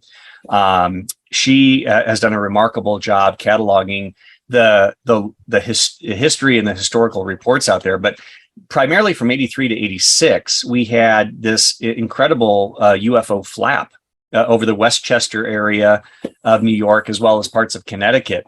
And people were describing not flying saucers, but they were describing either chevron-shaped objects, boomerang-shaped objects, and triangular-shaped objects. This factored into my book and into my research on triangles. These reports were coming in from solitary witnesses, but in one particular instance, the entire Taconic Parkway shut down. Imagine an interstate and everybody stops their cars and gets out and looks up. And they saw this huge chevron-shaped object with lights. And remember, Chris, we talked about this earlier, superstructure, girders, beams on the underside. So again, this factors into the triangular UFO category somewhat with the characteristics, either silent or slight humming sound associated with these objects that were being reported. And the sightings were prolific. I mean, we're talking hundreds, if not thousands of eyewitnesses. Now, adding some confusion to the mix, there's an area called the Stormville Airport where later it was found private pilots were flying Cessna airplanes in formation and using non-regulation lighting that they could turn off and on at times. And they were orchestrating or hoaxing some of the UFO sightings. Now, again, the skeptics... Is that confirmed? That's confirmed. Wow. Although we never got the names of any of the pilots, which I think this should have been an FAA investigation because they were violating FAA regulations. And personnel at the Stormville airport stated that they knew the pilots were doing it. So I don't know why there wasn't more of an investigation to force these guys to acknowledge which pilots were engaged in this activity. But it just adds a layer of confusion and complexity, much like you mentioned the Phoenix lights, Chris. The Phoenix lights, object was seen, lights were seen. Only about an hour or so later were jets up dropping flares over the Barry Goldwater test range. In both cases, one could make an argument. It's almost like someone was trying to create plausible deniability to just dismiss the whole thing. And maybe they were. But the point is, unfortunately, mixed in with, I think, what were credible sightings, you had these individuals that were orchestrating. Now, some of the witnesses stated quite clearly, I saw the UFO. And weeks later, I saw the airplanes, and there was no comparison. I knew those were airplanes flying in formation. I could hear them. The lighting characteristics were different. The size of the object or perceived object, in the case of these planes flying in formation, they could discern and clearly delineate the two. So it just unfortunately adds that, it muddies the water, adds that layer of complexity when you're trying to investigate these reports. But there were hundreds of reports that were filed. And I have tons of original news clippings and material regarding this. In fact, years later, I had an investigator. His name's Mark. I won't use his last name. I don't know if he wants me throwing his last name out there, but Mark was very kind to send me a binder. He was one of the investigators, and he sent me a binder of all his original notes on his investigations. He goes, I quit UFOs years ago. I've had it sitting in my closet. I heard about your book. He goes, I think you should have this. So just one of the many collections that I receive, and gather and then centralize. And then, you're able to cross correlate that data with the other information here. Man, that's awesome. So fast forwarding a little bit more, another one that really intrigued me, and now I'm finding out information about it, is the Belgium wave. Can you get into that? Yeah, November 29th, 1989 is really, again, we talk about, as we mentioned earlier, Chris, with Piedmont, it starts with one sighting and then it just goes from there. Right. November 29th, 1989 was the pivotal moment that really launched the Belgian wave. There were two police officers, Heinrich Nico and another officer by the name of Van Montague, who were driving near the village of Upan in Belgium, near the German border. And they noticed these bright lights moving over the field that was illuminating this entire countryside. And as they drove closer, they realized that these bright lights were on the points of a huge triangular platform that they could clearly see. The lights were shining down. The lights were then shining off the ground back up to where they could see the underbelly of this object. And there was a red light in the center. And it was hovering there silently. They called dispatch to see if there were any military aircraft. They contacted local military bases. They said negative. They watched this object for quite a long period of time until it slowly started moving out over the countryside, and they continued to try to follow it as best they could on the county roads. They then observed it over an area known as the La Galeppe Dam, and they were watching it hover over the dam. As they're observing it, they noticed that another triangle came up over a hill, identical to the other one. And this, ironically enough, matches one of the characteristics I talk about in my book, where quite often these things are seen in pairs or in multiple formations of triangles. And they're observing this triangle, they're watching that triangle, they're seeing beams of light coming down, red light coming out of this object. But long story short, in other neighboring villages, other individuals, other police officers were in radio contact with each other, describing that they were seeing the triangle. Right. And so, and it's interesting because the parallels between that and the January 5th, 2000 case in Southern Illinois I described, police officers in neighboring municipalities in radio contact describing a triangle.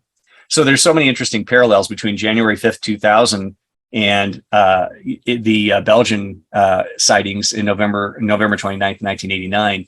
But as a result of that, that started kind of the interest. It started the media interest. More and more reports of these triangular UFOs were appearing.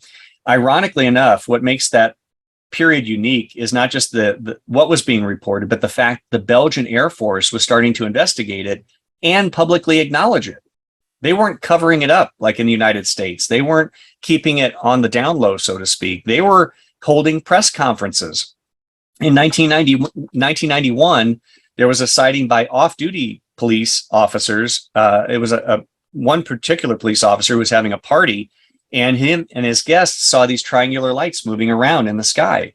They contacted local authorities and they checked, and there were 4 separate NATO tracking stations tracking an unknown target at that same location. Based on the justification of that, they launched 2 F-16 jet interceptors to try to identify these objects. The one F-16 was piloted by Yves Meelsberg, who's only done, I believe, 2 interviews and documentaries, one in a documentary that I also participated in. And he described that he had attempted multiple lock-ons with his radar. Every time he would lock on, the object would pull away at incredible speed and either increase or decrease at incredible altitudes in the blink of an eye. And so they were never able to truly see the object other than locking on with radar. But the Belgian Air Force held a press conference. They released the radar data and they openly talked about it. And Colonel de Brouwer, later General de Brouwer with the Belgian Air Force, acknowledged that we have things in our airspace that we can't identify. This was unheard of. A military authority of any country acknowledging there are UFOs, we don't know what they are, and we can't describe, the characteristics, how they fly. This was unprecedented. And I would argue, Chris, going back to your earlier question about, why triangles, I think that really captured my interest. I mean, here military authorities acknowledging that these triangles are in their airspace and they don't know what they are. All right. So the Belgium wave, that topic itself is very interesting. When I first saw it or heard about it, it was in like we talked about some shows from back in the days, UFO Files, I think. Sure. And they had a picture. And then years later, when I finally got the internet, I wound up looking the topic up, and there was 2 pictures, and they looked almost similar. One looked like it was like right directly underneath this object, but it was like, you can see the object itself. You can see like the shape and everything. And then another one looked like some motion blur in a way. Right. But there's a little controversy with that, correct? Yeah, there is. And in fact, I have a slide set over here of those actual photos from the organization SOBEPS, which was the organization that looked at the UFO situation at that time. And now they're called COBEPS. They've reformulated under a different name. And ironically enough, several years ago, I believe it was in 2014 or 15, I had the pleasure of having Patrick Ferren here from Belgium. He was traveling the country and he was in charge of the SOBEPS group. He was one of the lead investigators on this. And I had the capability, we had corresponded, but we finally met in person. We were able to sit and compare notes on the triangles, which was really interesting. So I've had direct contact with SOBEPS and with Patrick. Yes, based on what Patrick told me, because he knew the photographer personally, he had direct interaction. I did not. I defer to Patrick's judgment on that. And it was determined that they were ultimately a hoax. Although I've heard recently, just in the last several months, that the photographer, I believe, is now coming forward saying, no, they're actually real. And either he was told to say that they were fake or there was some disinformation campaign. I don't know. I lump it under the category highly controversial at this point. Right. Everybody wants the smoking gun. Everyone wants that perfect UFO photo that, can't be explained away. But I don't need photographs necessarily to justify the reports. And again, I don't mean to take issue with the skeptics, but sometimes they paint with a broad brush. I saw many statements at the time when that photo that you mentioned, came forward and then was found to be a hoax. People said, well, see, the slide is a hoax, therefore all the sightings are a hoax. Well, that's a gross extrapolation. Just because someone took a slide during a time frame and it proves to be a hoax, it cannot discount all the credible eyewitness testimony from other people. I think that's just a gross extrapolation. So yeah, it's like saying, one UFO hoax means there's no such thing as UFOs at all. Well, I think it was George Knapp who put it best, and I always remember this. He said, just because a $20 bill is counterfeit does not mean all $20 bills are counterfeit. Exactly. So the Belgian wave, do you consider that legit? I do. I find it. It's not that I believe everyone. I cannot summarily disbelieve all the testimony, and that's I think where I stand with the UFO subject in general. It's not that you believe everything; it's just you summarily disbelieve certain things. All right. So this one, we're gonna fast forward again. I'm trying to go in order. I have notes just to let you know. Look, this is Absolutely. how I do my thing. I have notes just so I'm on task. But Actually, Chris, I hate to do this. This has never happened. I think my wife is locked out of the house. She just texted me saying she's locked out. So can I step aside for just 1 second? Yeah, of course, man. Don't worry. I'll be right back. Yeah. I'll pause. All right, everybody, we're back on. So this next topic that I wanted to talk about is another one that's personal to me because I joined the military in '98. I was stationed at Nellis Air Force Base in Vegas, and I had a few experiences there. But before that experience happened, I remember in '97 seeing in the newspaper about these one triangle craft over Phoenix called the Phoenix Lights. Can you get into that a little bit? Yeah. March 13th, 1997. I mean, that was a dramatic night of sightings. And I always like to reframe the discussion, though, when I talk about this case, Chris, because we call it the Phoenix Lights. And I was just talking to one of the MUFON state directors there in Arizona. We were discussing this. To call it the Phoenix Lights, I think, belittles the nature of the case. It really should be called the Arizona Chevron, because it wasn't just lights that were observed. It was a structured vehicle based on some of the eyewitness testimony. And it wasn't just in Phoenix. It literally traversed the northwest to the southeast, the entire state, which just happened to intersect the flight path over Phoenix. So, when I first heard about it, it was the Phoenix Lights. But then, little by little, information was coming out. And from what I heard, it started in Cali. Yeah. And made its way. I think it even went through Vegas. Yes. In Nevada. And then in Nevada. Arizona. Yeah, exactly. So it even transcends Arizona, the state of Arizona in that sense. I'm sorry. Go ahead. Continue. No. It's just, but multiple witnesses, again, hundreds, if not thousands of witnesses in Nevada, as well as Arizona. Obviously, the highest population density being the greater Phoenix area, though, where the majority of sightings occurred. And this was an array of lights in a V formation. It was essentially a chevron. People ask, well, is this a triangle? I said, well, it's triangular, but this case, and I've said this repeatedly, this case really is a case unto itself. I don't even know if we can put it in the triangular category, because this object was, I believe, estimated to be about a mile to a mile and a half wide. I mean, this thing was just off the charts, and many witnesses observed it. Again, they described seeing objects or superstructure. And then the object, as I mentioned, moved from the northwest to the southeast. I believe the last sightings were around Tucson, Arizona, before it finally disappeared. And shortly after this object had traversed the greater Phoenix area, there were some A-10 warthogs that had dropped flares over the Barry Goldwater test range. And much of what you see in the form of videos and such are, in fact, flares over the Barry Goldwater test range. Again, as we were talking about, just because that people saw that, it doesn't negate the earlier sightings that all these other people had. Was it true that there were multiple craft seen? Yes. The thing that really garners most of the attention is this huge chevron, but there were other reports of lights or objects that were also seen in and around Phoenix, Arizona. And my friend Peter Davenport at the National UFO Reporting Center received some of the initial calls, and he has some of those very dramatic recordings. But that was in 1997. And I always tell people say, well, if all these people saw it, why didn't we take pictures? It's like, we got to remember, I had a cell phone back in 97. It was very rudimentary. And I always say to this day, what we need is a Phoenix Lights type sighting in this day and age with the cell phones that we now have. Exactly. Because I don't even think UFOs would be a question mark anymore if that were the case. Right. And the face of that whole incident, the person that I see a lot that talks about is Lynn Katai.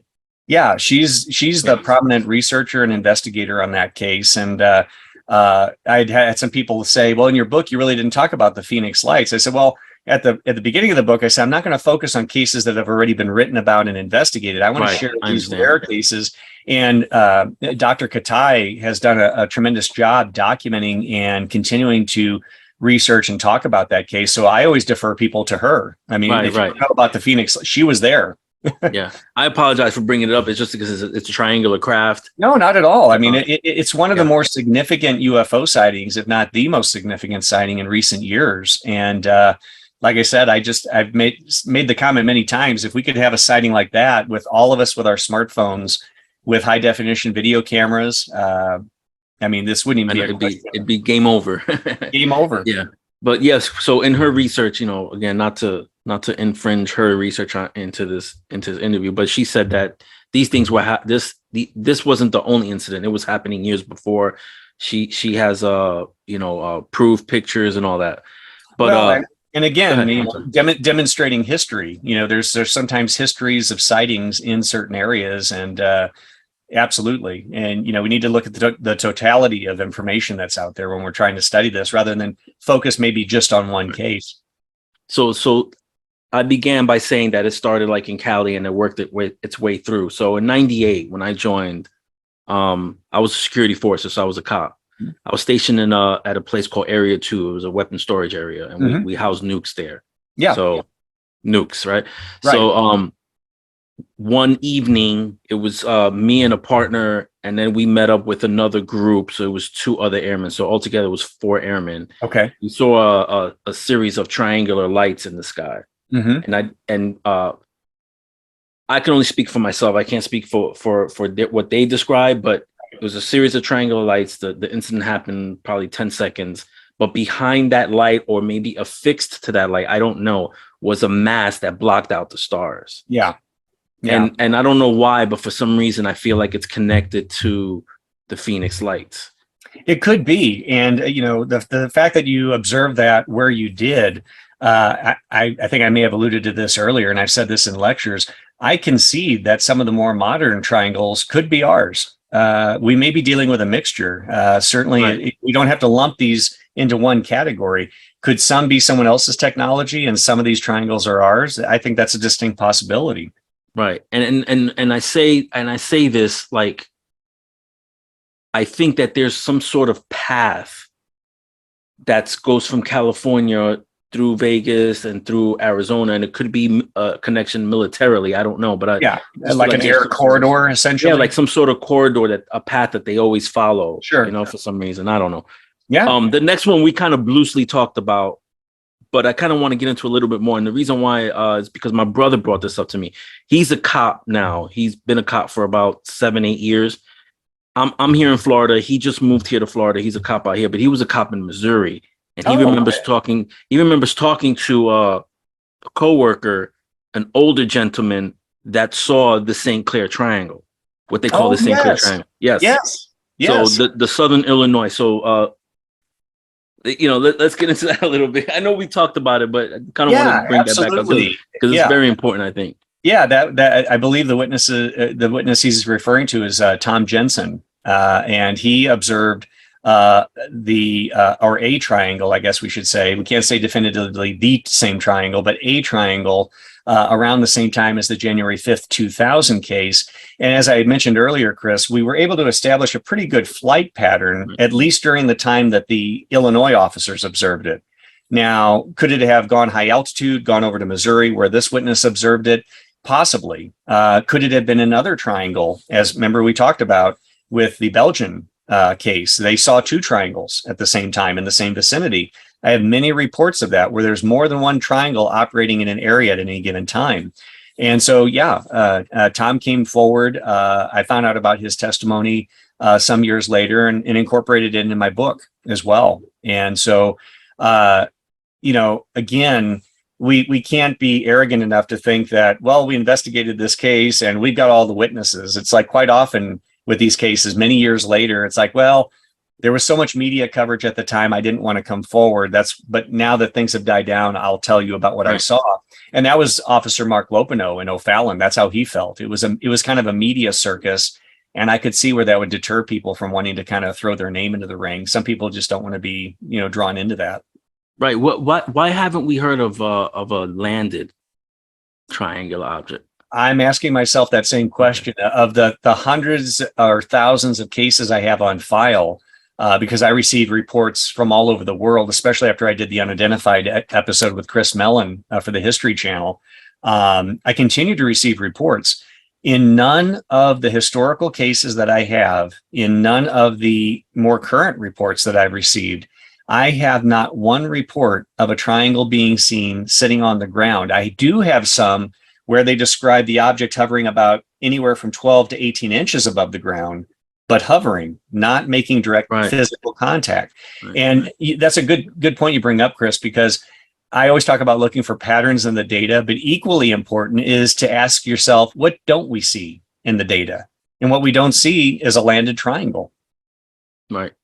Do you know if that picture, I don't know if it's legit or if it's a hoax, but supposedly, not our Navy, I don't think, but it was a Navy that had this triangular craft over the ocean, and you can see it kind of almost going into the water.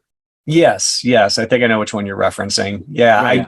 I don't really speak to photographs. I defer to the photographic experts to weigh in on that. That's outside my lane. Yeah, I just wanted to know if you kind of knew anything about that. But yeah, I get photos and videos sent to me all the time, and I don't mean to be rude, but I just tell people. No. I can give you my opinion, but it's not a professional opinion. That's outside my lane. Gotcha. What about Tinley Park? Do you know anything about the Tinley Park incident in 2004, 2006? Okay. Absolutely, yeah. My dear friend, a long-term friend and colleague, Mr. Sam Maranto, who's taken over as Illinois State Director when I stepped down, he investigated that thoroughly. And these were multiple accounts of 3 orangish, amber, reddish lights that were seen moving in formation over Tinley Park, Orland Park, which are suburbs of Chicago. And multiple witnesses, multiple media coverage. And much like the Phoenix Lights, unfortunately, though, we just don't have an answer as to what these things were. What was really unique about that, though, because as we mentioned, Chris, the Phoenix Lights happened in '97. This happened much later, and obviously there were more people now with smartphones, with cameras, and they were able to take video, they were able to take photographs. And I think Sam and his team in Illinois MUFON there have done a tremendous job still piecing together some of that information as it trickles in. And it was really interesting. I remember going up to Chicago because I was still, I believe, a member at that time of MUFON when Sam had taken over. And myself, Sam, and Mark Rodiger from the Center for UFO Studies, we all got together. And we had my laptop projector. I had Google Earth pulled up, and we had a huge projection screen. And we were trying to plot the locations and times of all the witnesses. I was working the computer. Mark was kind of helping us navigate. And then Sam was reading off the descriptions of all the eyewitness testimony he had gathered, giving us the address and time. And we were plotting that and zooming in on Google Earth, zooming out, and we were able to plot all this. And it was really great to use technology to kind of start just mapping all this out and really getting a visual of where all these sightings were happening and the times. And it was I just remember that as a real memorable event, kind of trying to piece all this disparate witness testimony together. Yeah, just having people help you can get those puzzle pieces together. And I'm a visual kind of guy too. I love maps and I love plotting things. That allows me to kind of get a mental framework of, okay, now I kind of see what took place. So this next incident, it's not from what I understand, it's not a triangular craft, but it happened around the same time as the Tinley incident. Mm-hmm. That's the Chicago O'Hare incident. Do you know anything about that? Yeah, again, Sam did the lion's share of work. I lived in Southern Illinois at the time, so I was down near St. Louis. Sam lived up in the Chicago area, so he was, again, really the lead investigator on that for MUFON at the time. But you had, I believe it was in November, you had this flying saucer. I hate to use the term, but I think it describes it quite well. Right. You had this flying saucer that appeared to be hovering over one of the terminals at O'Hare International Airport. And it was observed by ground personnel, observed by other witnesses. And then the object did a complete vertical ascent at high velocity and poked a hole in the cloud cover to the point where you could actually see blue sky at the top of this plume or this hole that was created. And ironically enough, the one thing I remember more than anything, Chris, is I seem to always avoid any type of UFO activity. I was flying on business at the time. I was in the exact same terminal the week before the O'Hare incident, the exact same terminal where that took place. Right. I forget where I was flying to in the Midwest. It was on one of my many business trips at the time. And I remember remarking to Peter Davenport, we were talking about at the National UFO Reporting Center. I said, Peter, my timing is terrible. I said, I was there at that same concourse literally the week before. It's like it couldn't have happened then when I was there. It had to happen the week after. But it really generated a lot of interest. And I think it was a reporter by the name of Hilkovich with the Chicago Times ran a really good piece that I think garnered a lot of national and international credible attention to this particular incident. And I found that to be almost as amazing as the sighting itself, that the local, national, and international media were covering it and not really poking fun at it. And, if we have an object of unknown origin that is operating directly above an international airport with some of the busiest air traffic in our nation, I think we need to take that seriously. Right. I don't care if you believe in UFOs, but even if there's anything of substance to these reports, I think we need to take that seriously from an air traffic safety standpoint. Yeah, I know you can't answer this question, but I always wonder, like, what is it doing there over an airport? Who knows? I mean, that's always the question with some of these incidents. Why there? Why then? Why at that time? Yeah. It's crazy. And probably when you were there, it probably was there. You just couldn't see it. Maybe you probably just didn't notice it was well, there. Again, I was there the week before, but I mean, it just really, that really frustrated me on a personal note, I have to tell you. All right. So let's shift lanes here. And then I'm going to end this soon because I know you have things to do. And so do I. I wanted to get into because we talk about the craft. And you had talked about like the one incident where this couple sees this thing coming out of a cloud and there's a window and they see silhouettes of like these beings. Right. Do you have any information on what these are beings associated with any of these, with the research that you've done? Well, something I think that's good to bring up, and I appreciate the question. A lot of people have asked me, Dave, in your lectures you've done, over the last several years on the triangles, you've described some incredible sightings. Have you ever had any abduction experiences or entity reports associated with any of these? And my immediate response is no, but I then qualify that by saying, but you have to appreciate most of the reports that I have written about are derived from newspaper accounts. And in the 1940s, 50s, 60s, nobody was really talking abductions or aliens, even in UFO circles. Many researchers didn't want to go there. We can accept there's UFOs, but we're not going to talk about little people running around these craft. So by virtue of the data sets I was looking at, I was only getting sighting reports. However, as I mentioned earlier, I've had many people contact me nationally and internationally with more recent sightings, and they have described purported abduction experiences associated with triangular UFOs or missing time accounts associated with triangular UFOs. So that would be a whole other avenue to then get into, is to look at the abduction accounts, entity reports associated with triangles. But I just haven't had the bandwidth to do that yet. Okay, so you believe that there are aliens, correct? Well, I don't know if there's aliens. The only thing I'm willing to concede is, in looking at the preponderance of information regarding UFOs, there appears to be an objective reality behind some of these reports. I would be speculating as the day is long to say anything beyond that. All I'm saying is we don't have to know what it is, but I do believe there is something there, that there is an it behind some of these things.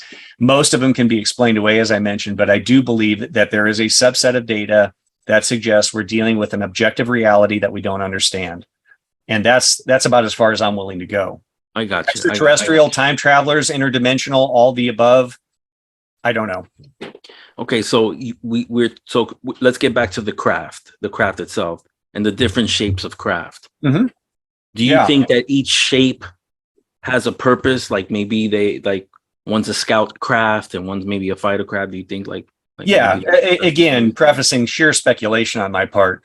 I've heard some people say, and I think it's kind of rudimentary thinking, well, the Greys fly the flying saucers and the reptilians fly the triangles. And I think that's just ridiculous. To me, just using the only corollary we can, Chris, that's like saying only Catholics drive Fords.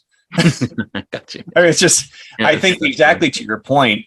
And again, I don't say this arbitrarily. I've said this having discussions with, people in the military that have kind of thought about this. I feel that if we can use the military, which you have background with, as an example, We don't build an aircraft and then arbitrarily say it's a bomber. You build an aircraft to be a bomber. You build specs that will allow it to be a bomber. In other words, they're purpose built. And I think the different types of objects being seen, if we can accept the reports at face value, exactly to your point, I think the designs, shapes, and variances are dependent on what they're being used for. Chris Mellon has an interesting idea that perhaps these triangles are doing a mapping operation or scanning of the terrain of the planet, and saying that you have three sensors or lights that could be scanning, creating triangulation, pinpoint accuracy and mapping something. I think that's a great idea. Maybe that's why we have the triangles. But to your point, how does that explain the shoebox-shaped rectangular UFOs or the flying saucers or the orbs? I think possibly, and again, sheer speculation on my part, I think that the objects are designed to serve or fulfill a certain mission. So essentially they're creating their own Google Earth.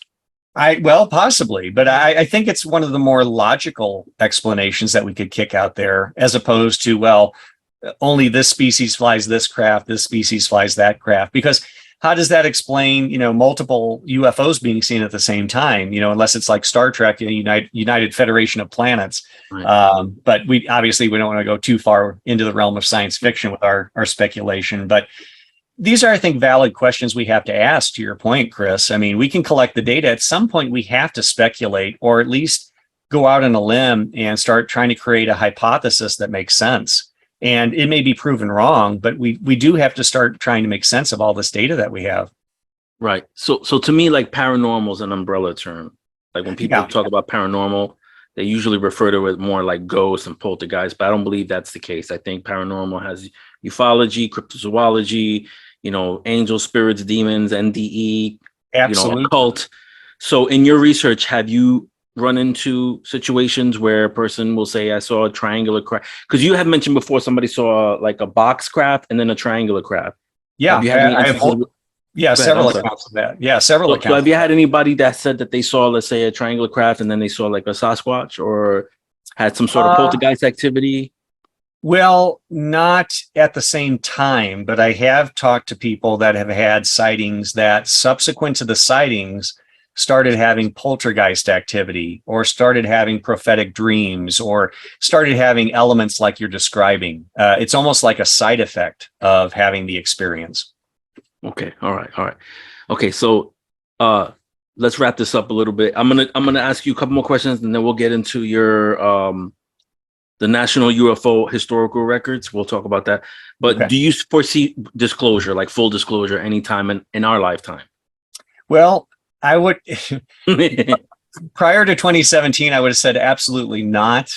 With what we've seen since 2017 with the New York Times article, the House hearings, the Pentagon UAP report, the fact that, as I alluded to earlier, the National Defense Authorization Act still has provisions related to investigating UFOs, UAPs. You'll have to put me down as a firm maybe. Okay. We've already, in my opinion, had disclosure with a lowercase d. They've acknowledged UFOs exist. I mean, we've had the House hearings. The Pentagon report acknowledges that whatever they are, whether it's Chinese drones, Russian drones, or something else, they are acknowledging that there's a phenomenon. And I know for younger people that have gotten involved in the last few years on the subject, or last 10 years, you need to go back to December 69 when Blue Book shut down. Almost every conclusion that they used to basically justify shutting the Air Force project down has been refuted by the Pentagon report. The fact that UFOs do not constitute a threat to national security. Well, that was the impetus for ATIP. That was the impetus for the Pentagon report, acknowledging that these things could potentially pose a threat to national security or air safety. So you look at that and you look at the conclusions with the Pentagon report, it refutes where we are. So I would argue we've done a 180 as far as the official position on UFOs. The fundamental question is why, and why now? Right. That I think is the big question, Chris, that's in the room that people don't want to address or fail to address. Why now is this happening? I don't think the government is arbitrarily doing anything at any time. There's always a reason. So what is the reasoning behind now changing this mindset of denial that the United States government doesn't investigate UFOs since Project Blue Book shut down December 69. Why now are they acknowledging it? Why now are they bringing all this information forward? And admittedly, there's not a lot of information. There's anecdotal, right? They're quoting the number of cases that they looked at, and they could only explain one, but they're not giving us any details as far as, well, what was described? Where was it reported? Who reported it? So we're only getting table scraps right now, but I think it lends to the possibility that down the line, we may get some disclosure. People were very disappointed when the Pentagon report came out. I think some people truly felt they were going to wheel out a UFO from Roswell and a dead alien body. I always say, if you were disappointed, you had your bar set too high as far as expectations. Right. They were never going to do that. It didn't surprise me at all what came out. But I think we have to concede, though, that we as civilians have the luxury of being loose-lipped, right? We can talk about anything, say anything, offer our opinion. It's something altogether different when you're in the military and you're in the government. Because we have to acknowledge, if they have detailed information regarding UFOs, and let's go one step further, UFO technology, let's say that they do have physical artifacts, they do know how these craft operate, they're trying to replicate that technology. To arbitrarily disclose that to the American public, in so doing, you have now just informed your adversaries, Russia, North Korea, China, that you have this technology. Why would we do that? That you have a level of responsibility once you're in a position of government, military, or within the intelligence community to restrict certain information. You may think from an ideological, philosophical, well, the public has a right to know. Yes, maybe to some degree, but Russia doesn't need to know. North Korea doesn't need to know. China doesn't need to know. If we have this technology or glimmers of insight into the technology, you do not want to advertise that to your adversary. So there's very practical, real world reasons why some of this information must remain classified. I read that you assisted in diagnosing and treating patients, right, with various sleep disorders. Are you still doing that to this day? No. My background started I've been in healthcare now about 30 years, I guess, and not quite 30 years, 28 years, something. I don't know. I lose track. But I started in the sleep medicine field, and I was a registered polysomnographic technician. I was the technical director for one of the largest regional clinical sleep labs in St. Louis at Washington University School of Medicine.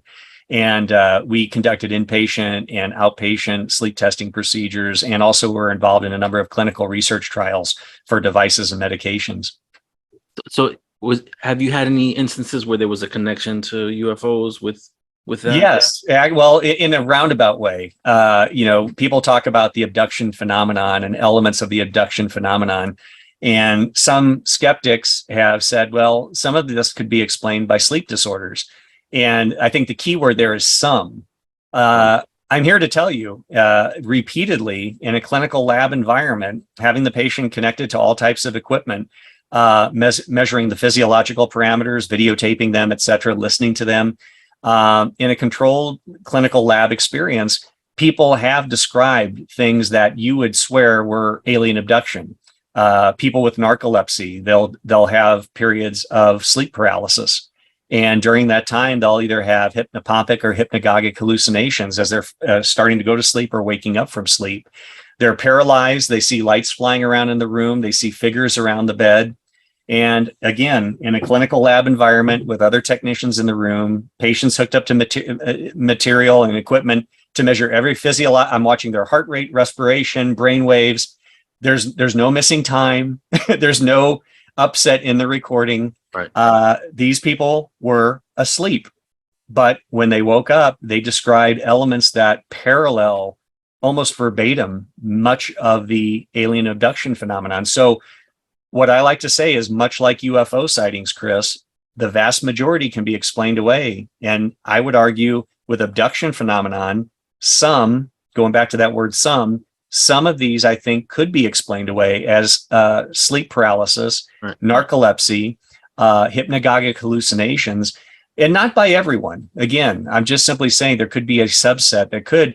And if you don't know anything about sleep disorders and you're fantasy prone, or you like watching and thriving watching UFO shows that talk about alien abduction, and you suddenly start manifesting these symptoms, it would be logical for that person to say, what happened to me is what these people have been describing regarding alien abduction. Therefore, I must have been abducted.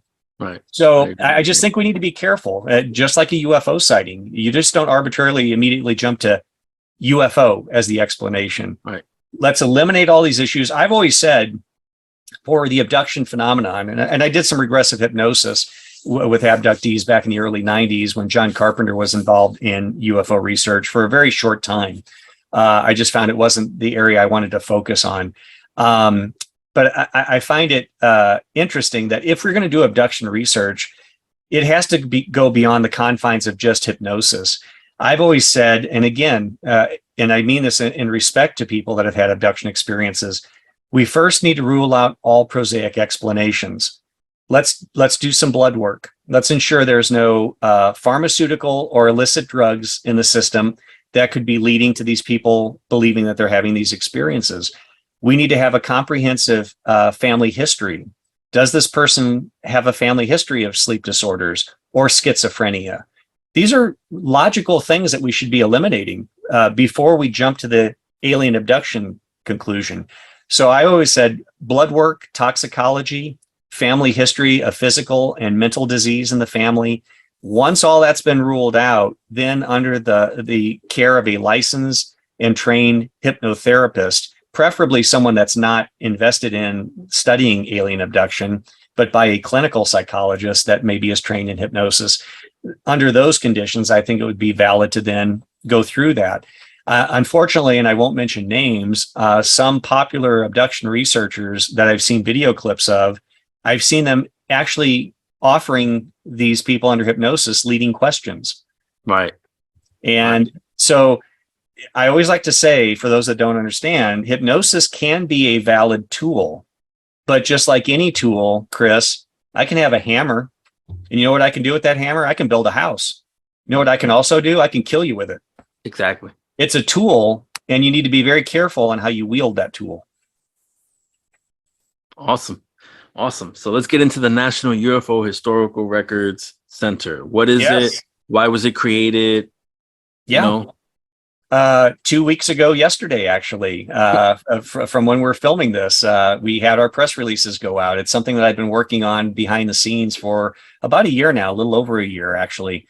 And I've been working with a group of outstanding historians and colleagues, Barry Greenwood, Jan Aldridge, I mentioned earlier, Rob Swiatek, who sits on the board of MUFON, Dr. Mark Rodiger, who is the scientific director for the Center for UFO Studies. He studied under Dr. Hynek and took over as scientific director, and my dear friend Rod Dyke up in the Seattle, Washington area.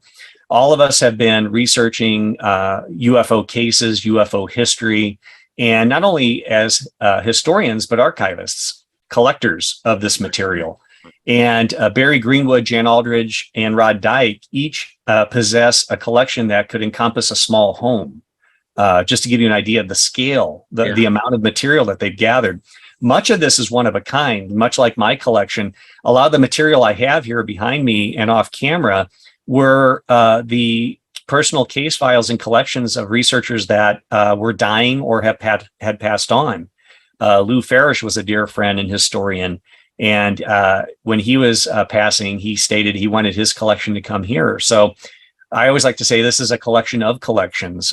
In May of this year, I went to Phoenix, Arizona, and obtained the Antonio Huneeus collection, which if you look behind me here, there's at the very top, across the bookcase, these are all foreign books. Oh, all that on top?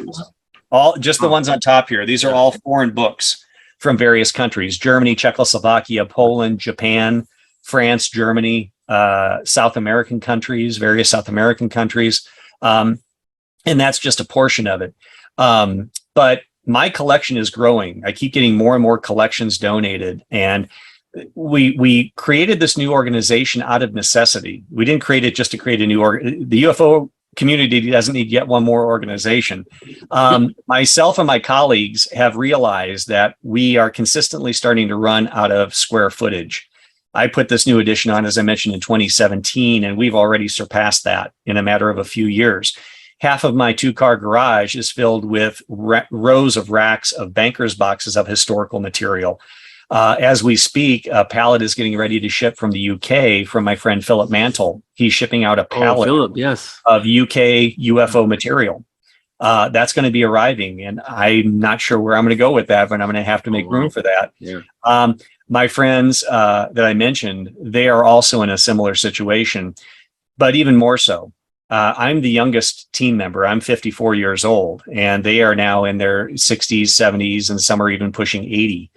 They're trying to figure out what's going to happen when I die with my collection. So out of that rationale, we realized that this concept of a home-based archive, we've outgrown that. We've done a great job, doing it as we've done it, but we're really, we've outgrown that. So we decided that we need to try to formulate and create a freestanding archive. And all of the gentlemen I've mentioned have agreed to centralize their material. Some's in Chicago, some's in Virginia, some is in Washington State, as I mentioned, some's in Connecticut, Boston. We're going to bring all that material together here in Albuquerque.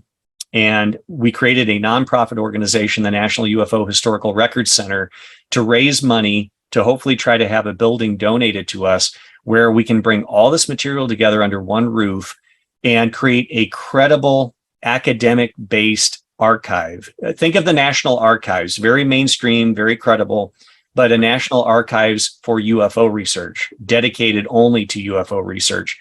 We've never had anything on this scale ever created in this country before. And so I think it's exciting in that sense. But the two pillars of what we're trying to do is centralization of information. But as I mentioned earlier, once the material is centralized, digitization of that material. We will always keep the physical holdings, like these 1949 reports I was telling you about earlier. We will always keep the originals so people can come and look at the original documents, but we want to digitize it for the worldwide community so you can access that online. We have hundreds of thousands of news clippings and newspapers. We have thousands of historic audio recordings, photographs, slides, microfilm, case files, monographs, books, journals, newsletters, original artwork. I mean, any type of medium you can think of, we have documenting this history. And the collection that I have would be magnified probably tenfold once we bring all these collections together. But as I like to say, we need a home for the history. And so I've made some inroads. We've had incredible media coverage in the last 2 weeks. It actually hit the AP Newswire. U.S. News World Report picked up the story. We're getting a lot of interest. I'm fielding a lot of emails. We're looking for continued donations to help us with the effort to preserve this history for future generations. But in addition, I've made inroads with local politicians and business leaders. And over the course between now and Christmas, over the next few weeks, I'll be having some meetings, including with the mayor of Rio Rancho here where I live in New Mexico. And he's very eager to talk to me about the project and see if there's any assistance that he might be able to provide. We want to create an academic institution whereby UFO researchers, UFO enthusiasts can come, but we're not here to be the first church of the ET for UFO believers. In lectures that I've given across the state here in New Mexico, I've had people from Sandia National Laboratories and Los Alamos National Laboratories come up to me stating, I really appreciate your credible, grounded approach towards the subject. I'm a research scientist at Sandia or Los Alamos. I did a podcast about 3 weeks ago and I mentioned that. And 2 days later, I get an email from a gentleman. His first name is Mark. And he said, Dave, he goes, I'm one of those scientists you talked about. He goes, I heard your podcast. I'm excited about what you're doing. I'll be retiring from Sandia next year, and I'd love to follow your work and help you any way I can. So we want to create an institute where mainstream scientists, and we talked about this earlier, Chris, perhaps government, military, and intelligence people would even come to draw from our historical data. What we have is unique and one of a kind. There aren't copies circulating out there. There aren't digital copies that the government has access to. If they want our data, they're going to have to come to us to acquire these records. And we want to make it available to everyone, even skeptics that are out there that are hearing this. If you're a skeptic and you want to write about a skeptical attitude towards the UFO subject covering the last 75 years, you need access to the original materials. So like a library, you don't go into a library, Chris, and they say, why are you here? Because we need to know before we let you check out any books. Right. We have to be like a library. We're open to everyone. We're open to everyone. And so the only agenda we have is not to believe in UFOs. The only agenda we have is to preserve the historical record, period. That's our goal. Awesome. So it's going to be in New Mexico, right? You're just looking for a home. We're looking for a building in the Albuquerque, Rio Rancho area. Rio Rancho is directly a suburb of Albuquerque. And between the two, we're trying to find some viable options. We may have a lead already on one in Albuquerque. And next week, I may be meeting with a state legislator to talk about that. And so do you see this eventually in the future expanding to the point where maybe you have like a historical center in Florida, one in Cali, maybe internationally? It depends. I mean, it's hard to predict what the future holds. In the short term, we would be happy just to have a warehouse, to be quite honest. But ideally, a nice commercial building with a nice, front would be nice.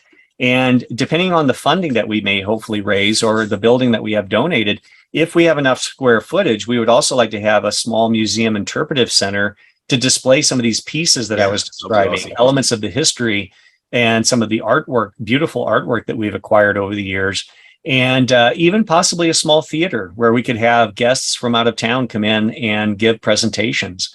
And so I would argue, our dream is only as big as the funding that we can receive and the donations that we can receive. But we are nonprofit. We did that intentionally to help generate donations and funds. And people can go to our website and learn more about the organization. And even if they feel like making a donation, they can do that as well.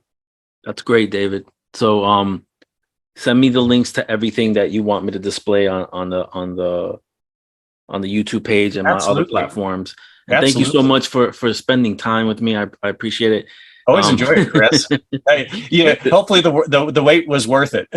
No, it was definitely worth it. I went out with a bang this year. But I was going to ask you what's next, but obviously you have a lot on your plate with the historical center. But really, do you have any other projects? Anything? Well, I wrapped up, like I said, a lecture tour this year. But as we look at 2023, I'm really going to stay close to home. My wife and I, we got married in May 2019. Congratulations. Thank you.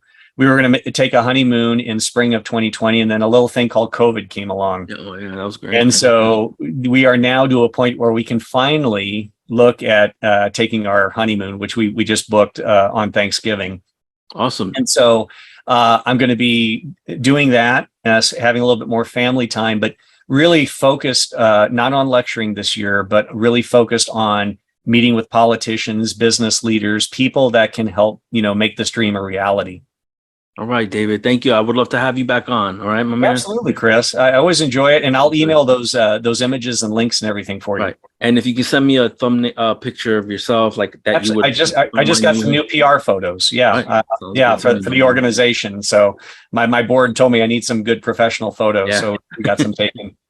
All right, boss. Stay in touch. Okay. All right. You have a good weekend, Chris. Have a great day. You too. Bye. All right. Take care.